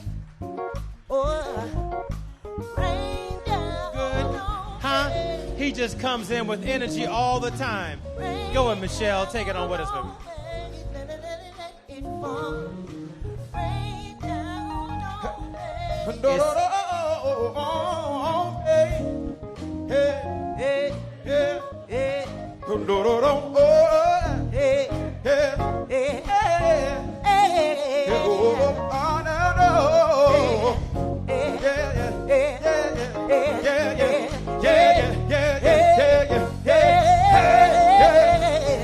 Oh, rain down on me.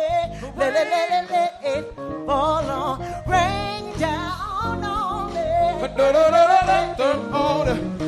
Rain down on me. All right, all right, all right. All right, y'all.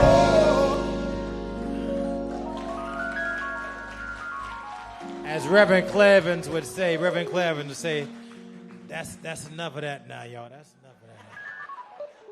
That's enough of that now, y'all. But you know, we need that message of hope. Let's celebrate our young people. Let's celebrate Zion.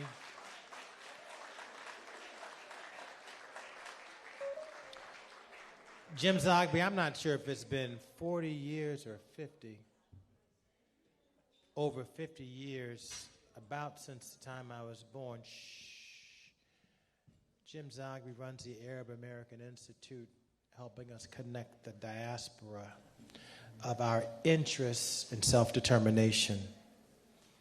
And so we stand in solidarity with people disaffected all over the world. It's our tradition.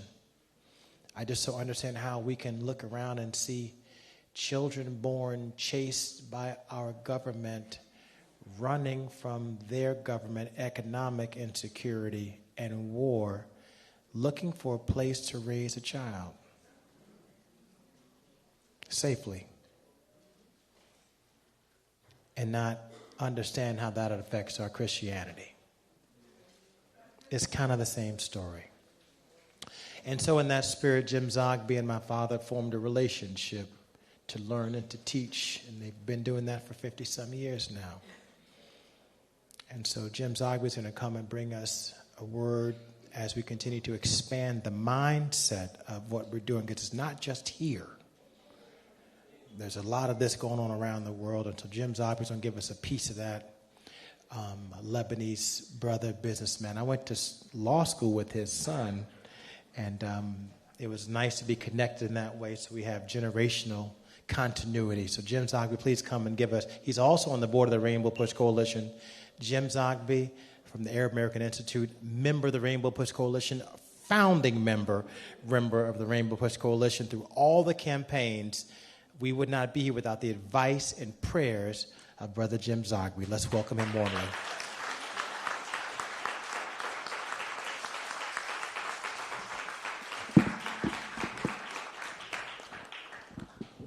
You don't don't do me any favors by bringing me up after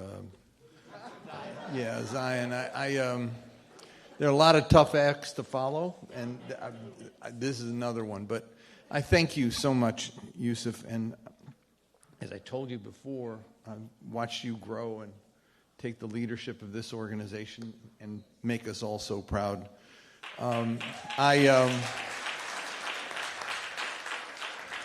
I may put you to sleep because I am not an energetic speaker, but I speak from my heart. And I want to tell you that I would not be not only here, but I would not be where I am today without Reverend Jesse Jackson, because there was a time, look, my father came as an illegal immigrant. He came because there was an effort to block off, as the senator said from Pennsylvania, we don't need any more Syrian trash in America.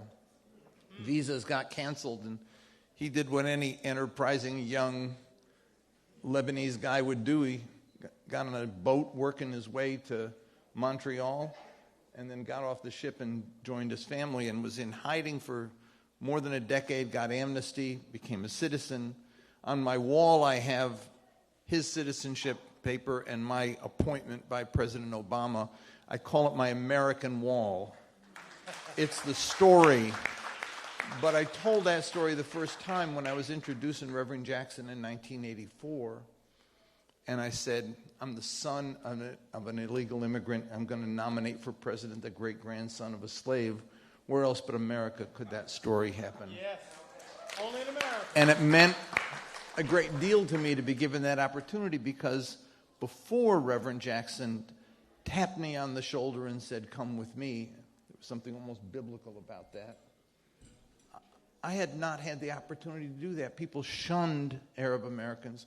Politicians gave us our money back, rejected our endorsements. Democratic Party wouldn't meet with us. And then Reverend Jackson gave me a start, and with me came a community. We founded the Arab American Institute for one reason, to build on the experience of 1984, and we've done it. It's our 40th anniversary this year of the Institute, and we owe it all to this organization, which I did help found, which I was a proud member of, and I'm be glad to be back on the board again. And I want to tell you just one little reflection on this. So much has been said, I don't need to repeat any of it because it's all there, but I look at Keep Hope Alive, and I think hope is a wonderful word. I have a granddaughter with Down syndrome. When my daughter found out she was going to have Down syndrome, she named her Hope, and she is our hope. And hope is something that is in your head and in your heart, and you project outward. But to be real, hope needs legs. Hope needs arms. Hope needs action. You want to keep it alive. It can be out there as a dream that you never get to, but to make it real, work needs to be done. And that's what we've been doing. And I thank you for that. And I thank you for continuing this. And thank all of you for watching, and those of you who are participating, and those of you who will be marching today, and those of you who in everyday life, whether it's in labor or whether it's in civil rights or women's rights or any of the movements that we are involved in, we are creating the arms and legs that make hope real. And I thank you for that. And generations from now will remember that we not only met challenges in the 50s and 60s, we not only had Sojourner Truths and those who came before, but we met challenges in the 21st century when a movement was trying to dismantle all the gains we'd won. We said, as the mayor said, no, we're going to build them back up again. You're not going to take from us, as Yusuf said, what we gained for 60 years. You're not going to erase our history. You're not going to erase the architecture of diplomacy that was created, the architecture after World War II that provided the world with some element of stability. Yes. They're tearing it down. I mean, countries bomb other countries with impunity.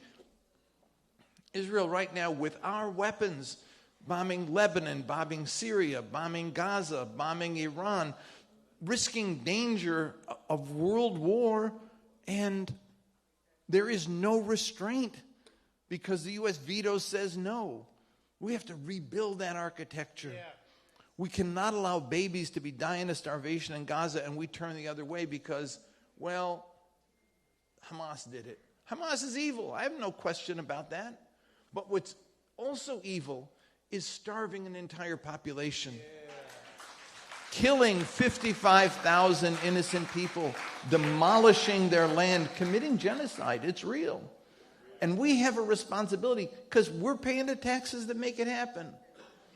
Our silence, and I'm so thankful for some of your courageous members of Congress in this area, Jonathan and Delia and Congresswoman Schakowsky. I mean, there are people here who are actually taking a stand in Chicagoland saying America can be better.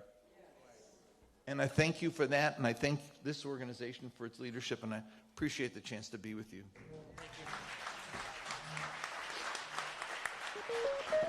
Give it up for Jim Zogby. Thank you, Antonio. We love you, brother. You know, I saved in many ways. I wanted Brother Ron Daniels to close us out. I didn't tell him that, but that was always my intention, not because I wanted him to wait long, but my father has relied on him for so long for advice when the variables around us didn't seem to make any sense. And Ron Daniels always had a way of making them make sense, organizing the variables that seemed unrelated in our head made sense to him.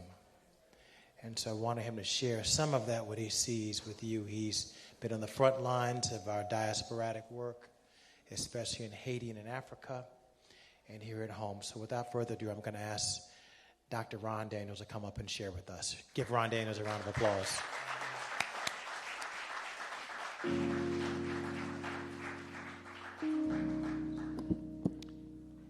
How's everybody doing? All right, come on. How's everybody doing? Well, I got to say that lately I've been legitimately talking about having lived a blessed life. I just recently turned 38. When you reverse the numbers, you know how old I am. And it was a blessing to be tapped by the Reverend Jesse Lewis Jackson for an experience of a lifetime. I mean, few people have the opportunity to come out of Youngstown, Ohio, a small steel town. He used to jab about that all the time. You Youngstown, Ohio. You Youngstown, Ohio. But have the opportunity to be a part of a presidential campaign. Do you know what I mean? A presidential campaign. To be at his side, to be able to be in all those meetings and having inherited the torch. I was so moved to see all the images downstairs of Steve Cobble and all the folks, who have contributed to Rainbow. I don't know if I saw Ron Walters down there or not, but certainly Ron Walters is a name we have to mention, because I inherited the torch from one of the most brilliant political scientists we've ever produced, Dr. Ron Walters. So he passed the torch, and I inherited the torch, and trying to keep up with this man, the energy, Lord, have mercy. There's never been a human being with more energy than the Reverend Jesse Lewis Jackson.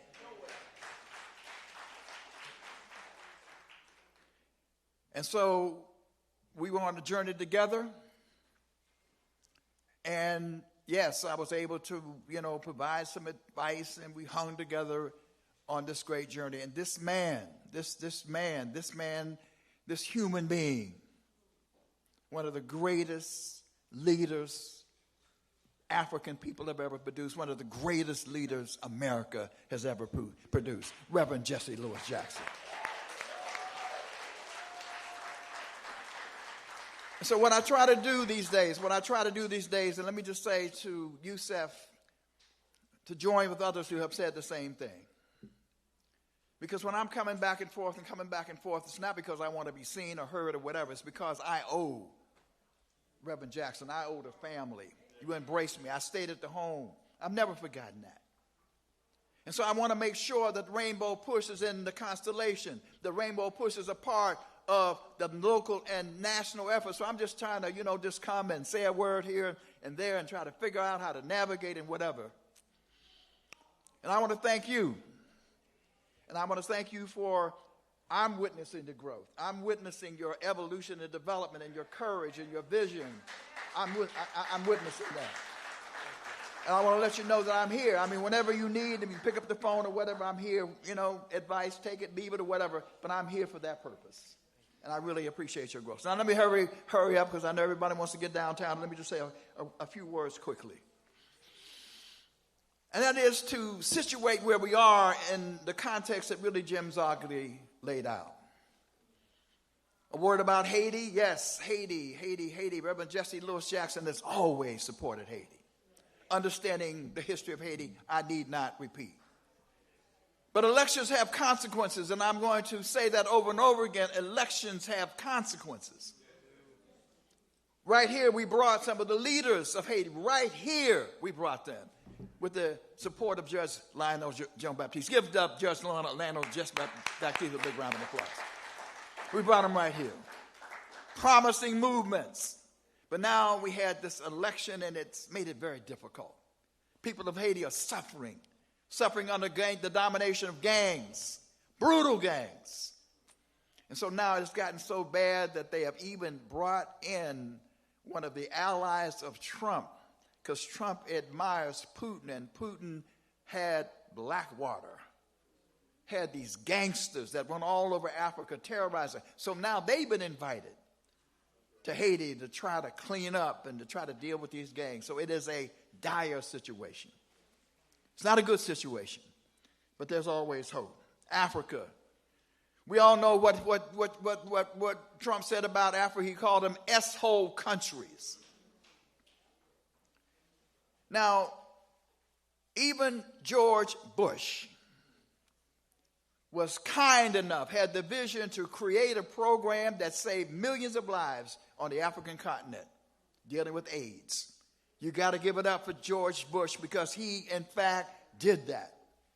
But what does this man come and do? Wipes out USAID, which is also wiping out all the medications. And thousands, millions of people are starving and will die because of the malfeasance of this wannabe dictator. And then you look at Gaza, it's already been referenced. The whole idea of using starvation as a weapon of war is a war crime. It's a crime against humanity. So you have a convicted felon in cahoots with a war criminal, starving people to death.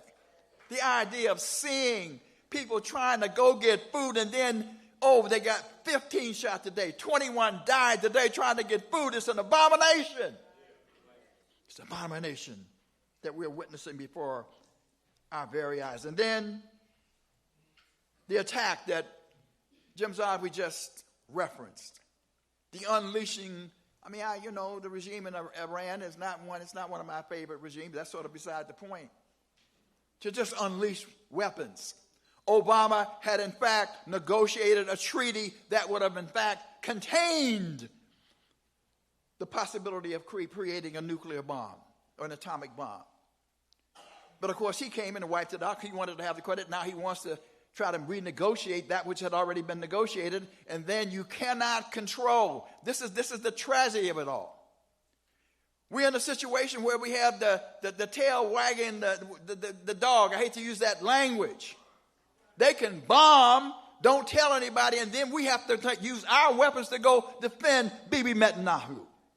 It's absolutely madness that we see. Absolute madness that we're seeing. But the question becomes, therefore. As Night Talk host Bob Law used to say, therefore. The therefore is about what do we do about it.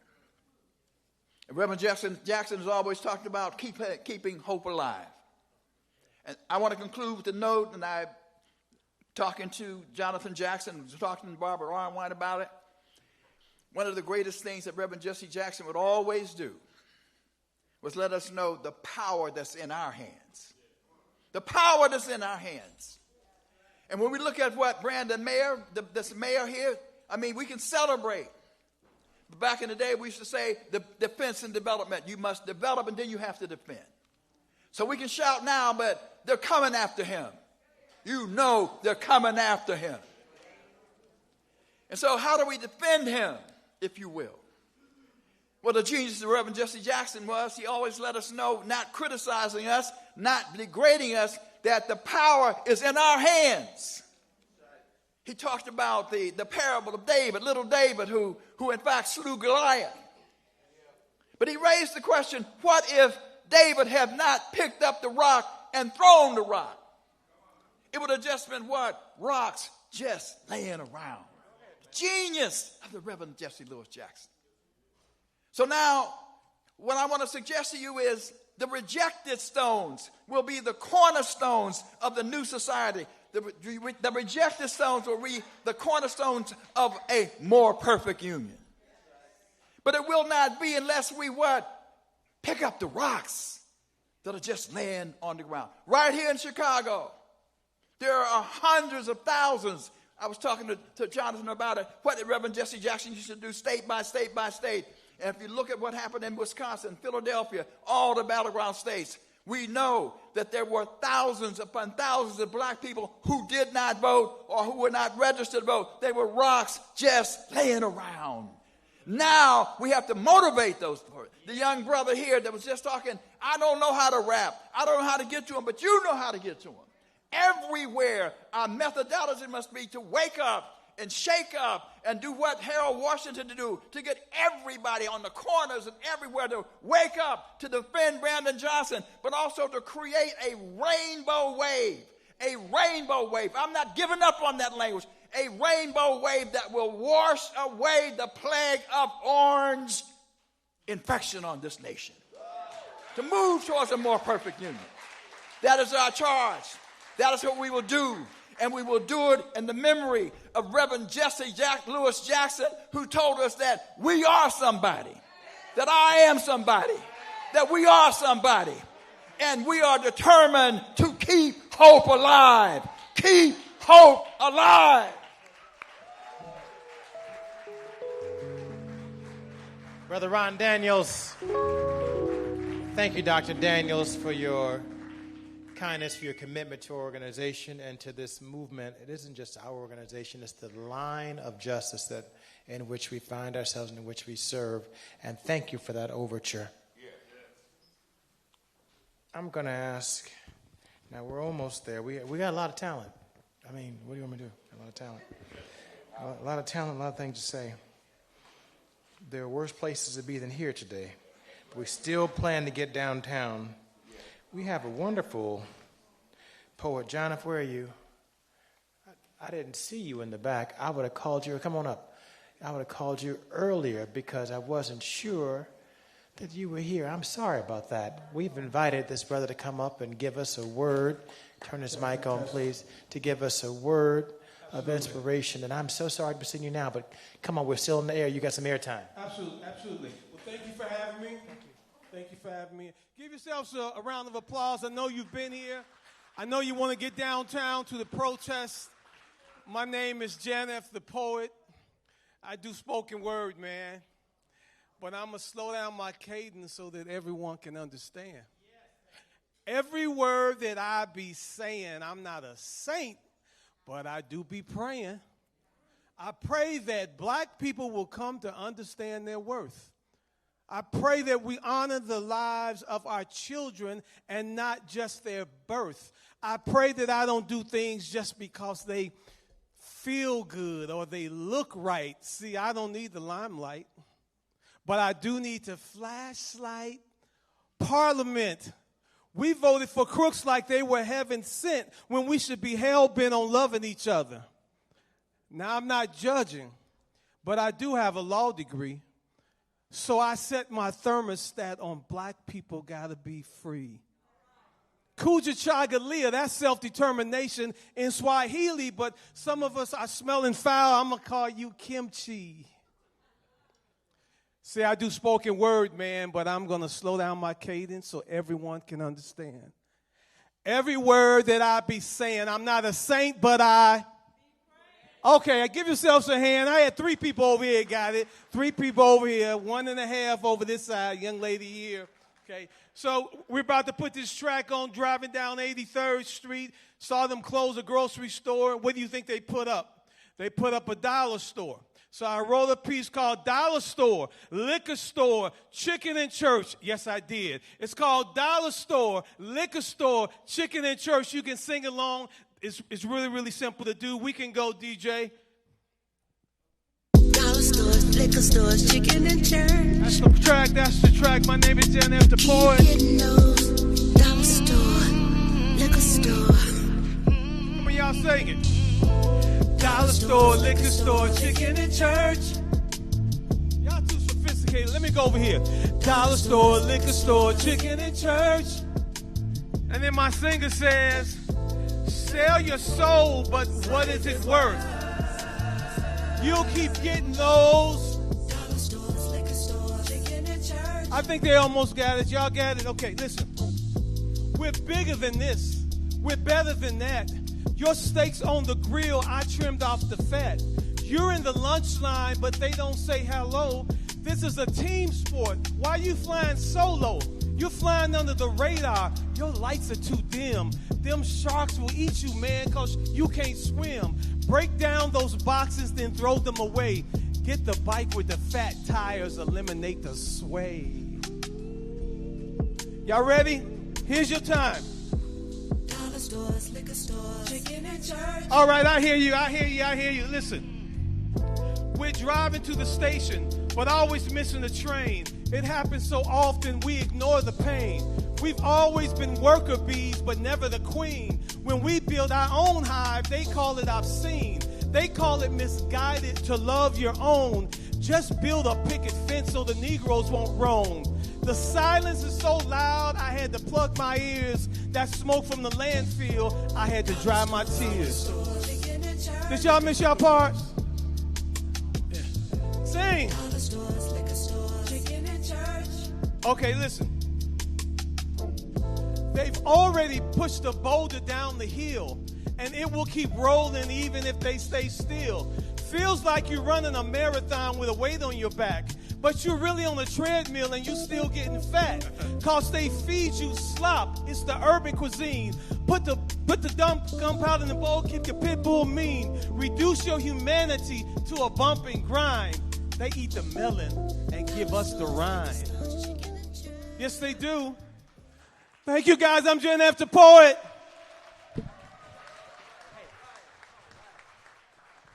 Let's give it up, man. He got something to say. He's got something to say in a way that's digestible for us to understand it. Dr. Iwa, come on up right now.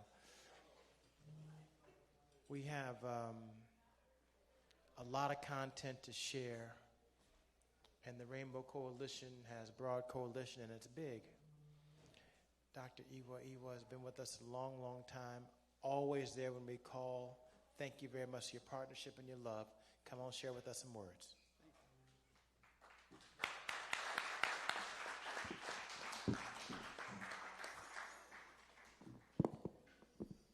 Thank you, sir. Thank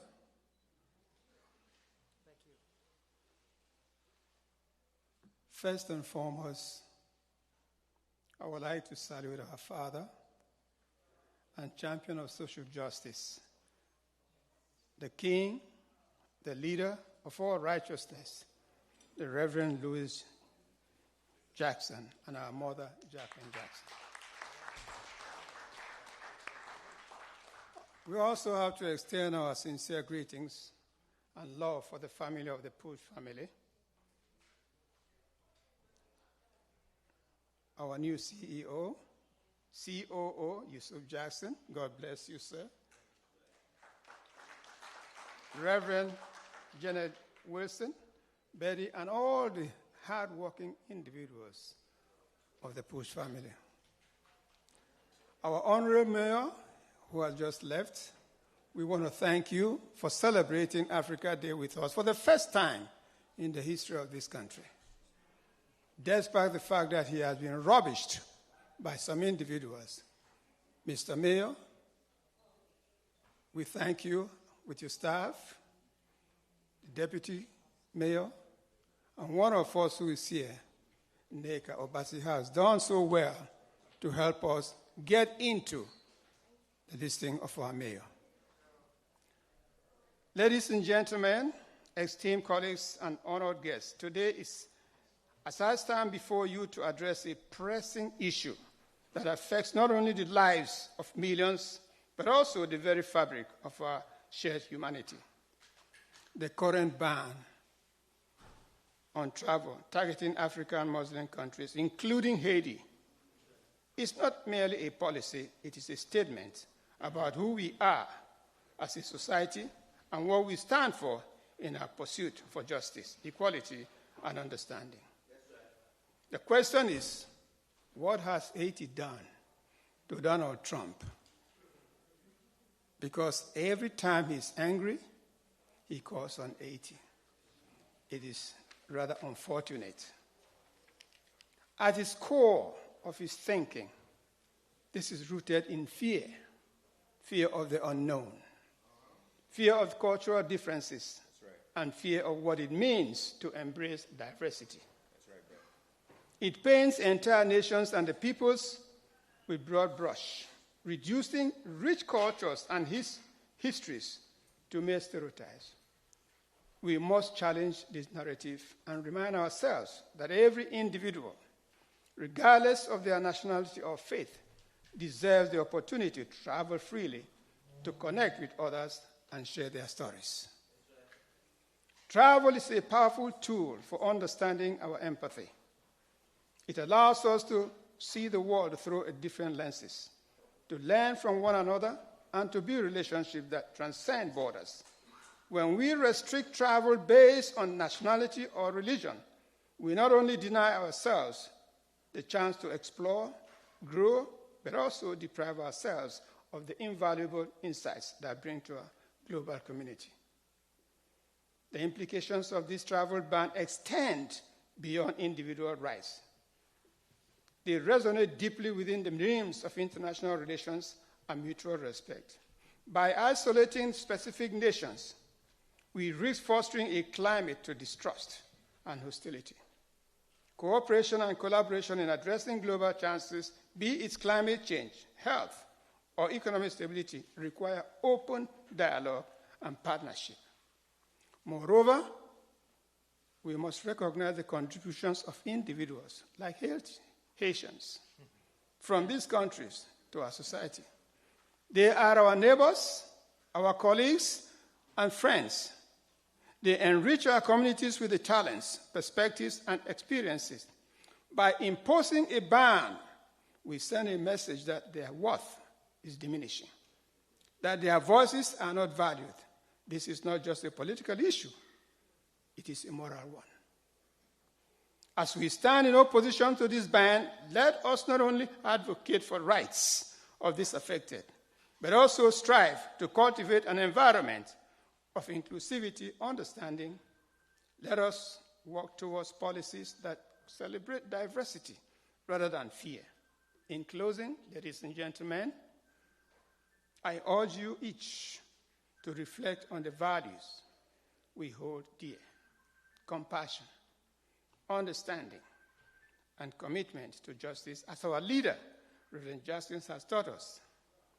Let us stand together in opposition to this travel ban and call for a world where every individual, regardless of their background, has a right to travel freely and explore the beauties of our shared values. This regime has come, this regime will go, but we as a people shall remain steadfast to fight through eternity under God's will, knowing that we are somebody, determined to keep hope alive, and we shall overcome. Thank you, and may God bless you all.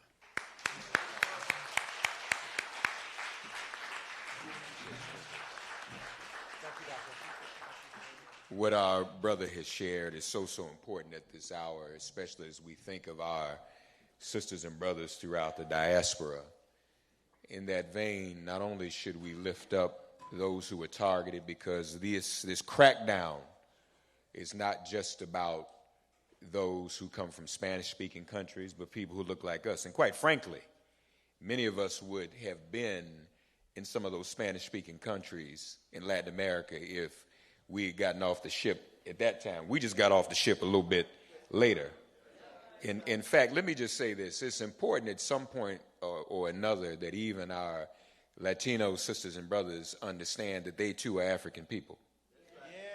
I want to lift up, a lot of people don't know this, and I was speaking with some of the MLB, Major League Baseball Players Union folk, and there was a clip of a video, Yusef, they had never seen. I found it and shared it with them, where the great Roberto Clemente said, "I am a black man." He articulated that on more than one occasion, and a lot of people don't know this, but it was Roberto Clemente who got Major League Baseball to suspend the ball games after Dr. King was assassinated. And so now a lot of brothers who come from the DR are darker than us. But what happens is white supremacy tells him, don't identify with African people. Like you're different. Look, you darker than me. How you not going to say you? But anyway, that's what we're dealing with. In the context of the diaspora, this is one of the things I want to add in that. And it's truly tragic. We've become so dependent upon these electronics, our laptops, our phones, our iPads, our electric vehicles. These minerals, these devices, Chris, are powered by a mineral called coltan that comes out of the Congo. The Congolese are dying every day for these creature comforts we have. And nobody's talking about that either. So we want to be opposed to genocide wherever we can be. I just want people to keep that in mind, that every time you fire up that phone, every time you charge it, that battery that powers that is coming at the cost of African life. Amen? Didn't really want to get into policy right now, but following, let's give our brother another round of applause. Let's give Yusef a round of applause, too, please, for the work he's doing to keep his father's legacy alive. And just before we go to the next speaker, I want to just say, I really came today to say Happy Father's Day to Reverend Jackson.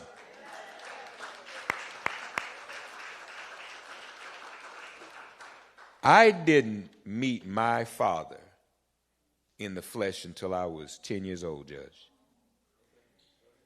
But I met Reverend Jackson at 4 years old. I was watching Sesame Street, and he started, he said to Bert and Ernie and Big Bird, and I was watching, because we watched Sesame Street, which was really originally meant for black children. Y'all look it up now. Google that. And he said, I am somebody. And I never even had an opportunity to consider how important it was for me to know that at my age. And I never forgot that. And then the trajectory of my life just took Santita. Now, I'm thankful that they consider me part of the family. Santita is like my older sister. Jesse Jr. and I are about the same. I think we were born the same year. But I'm in high school, and I went to Washington at 17 to march with Reverend Jackson and my older sister Santita against, we've been doing shadow inaugurations for years, Cameron, but we marched. The first one I did was at 17, marching against Ronald Reagan's inauguration.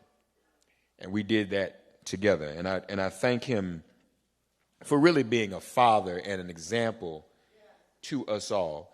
And the last thing I'll say on that subject is this. We were organizing the Million Man March. And there was all this, it's 30th anniversary of the Million Man March, y'all. 30th anniversary. And there was people, there was millions of men were coming, and some folk didn't want some folks to be there. And I said to Reverend Jackson, you have to speak at the Million Man March. You must speak. And I think even at the time, Minister Farrakhan said that Reverend Jackson gave one of the best speeches of the day. And he asked the question, what can a million men do? You all remember that?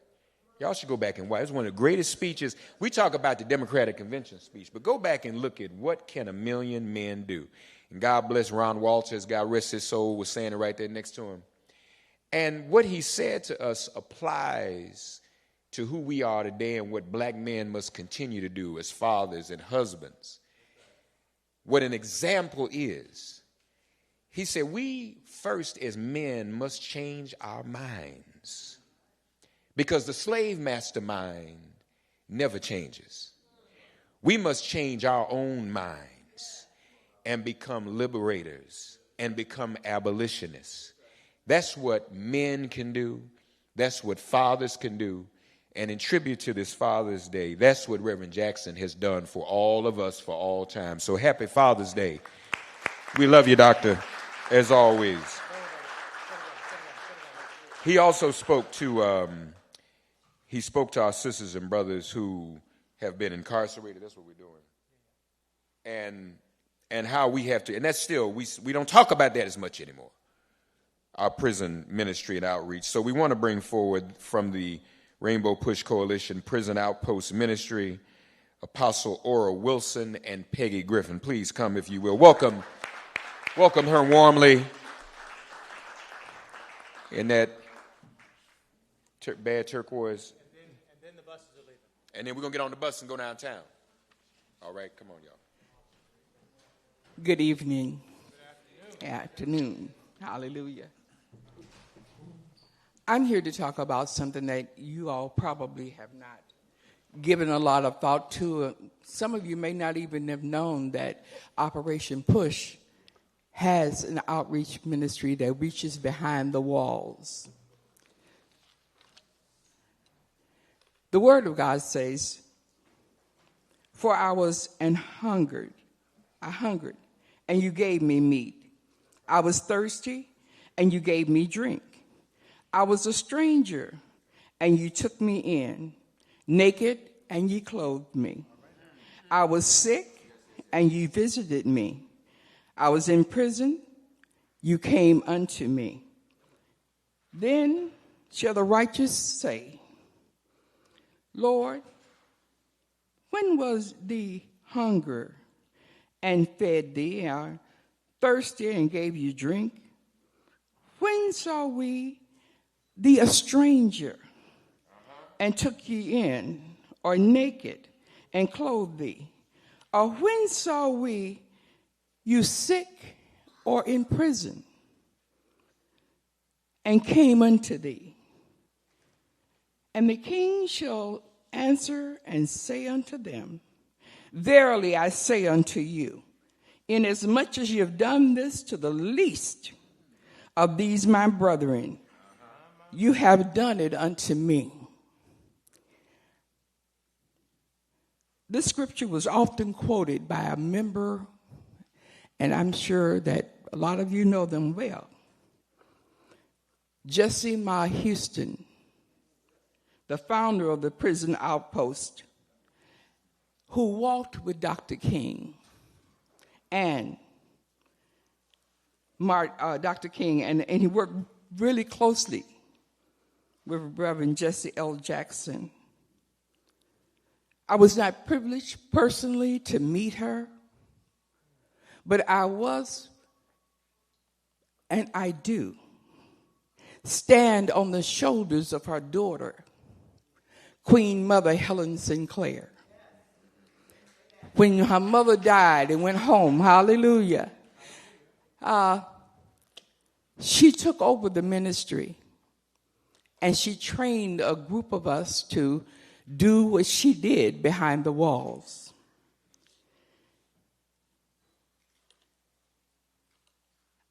I want to pause to say Reverend Jesse Lewis Jackson, Dr. Jacqueline Jackson, Attorney Youssef, and the members of the Jackson family, thank you for continuing to support the prison ministry over many decades, and for that, all that you do. At 103, Queen Mother Helen Sinclair went home to be with the Lord. And we came to Push, and just happened to be that the attorney was here and his mom, and we asked, what can you all do to help us? And one of the greatest things that they did was give us a liaison who had a heart for the people of God. And Reverend Lewis, I love you, my brother, because he went to bat for us. And in February, we do what we called a tour of the black institutions. We visited over 17 penal institutions during the month of February. And whether you know it or not, they're suffering right now because those powers that be are not letting Christians in. We're also learning that, and it has not just started, that those of you who have men, sisters, brothers, uncles, cousins, sons and daughters behind the wall have literally turned your backs on them as well. A lot of you, not all. There's never an all in anything except Jesus. And we're in need right now of volunteers. You see, some of you think that prison, once you go to prison, that's it. But do you know that when I went to prison, I discovered that I was the first visitor that young man had had in 25 years. And they look forward to your coming, to our coming. And when I say keep hope alive, this organization has kept hope alive behind the walls. Do you know what push means to them? Pray till something happens. I am somebody. We have kept the memory of this organization alive behind the walls. We need you to volunteer and keep hope alive that we may continue. I've been in this ministry for over 25 years. it's time for me to retire. I need somebody to pray and ask God, is it my turn? We cannot lose this battle. We cannot allow the baton to fall. We got to keep the legacy alive. The legacy started right here in Push with Jessie Ma Houston. Her daughter, Queen Mother Helen Sinclair, pushed it. And I stand in her place today asking you for help to volunteer. Find some young person who might have and I'm not going to tell you it's an easy job because it's not. But all of you who say, I can't go, I can't stand this, there's a write-in ministry. And we need to be able to do that. I love you all with the love of Jesus, and I want you all to stop by the table downstairs. Sister Peggy is down there with some flyers to give you. Oh, no, she's here.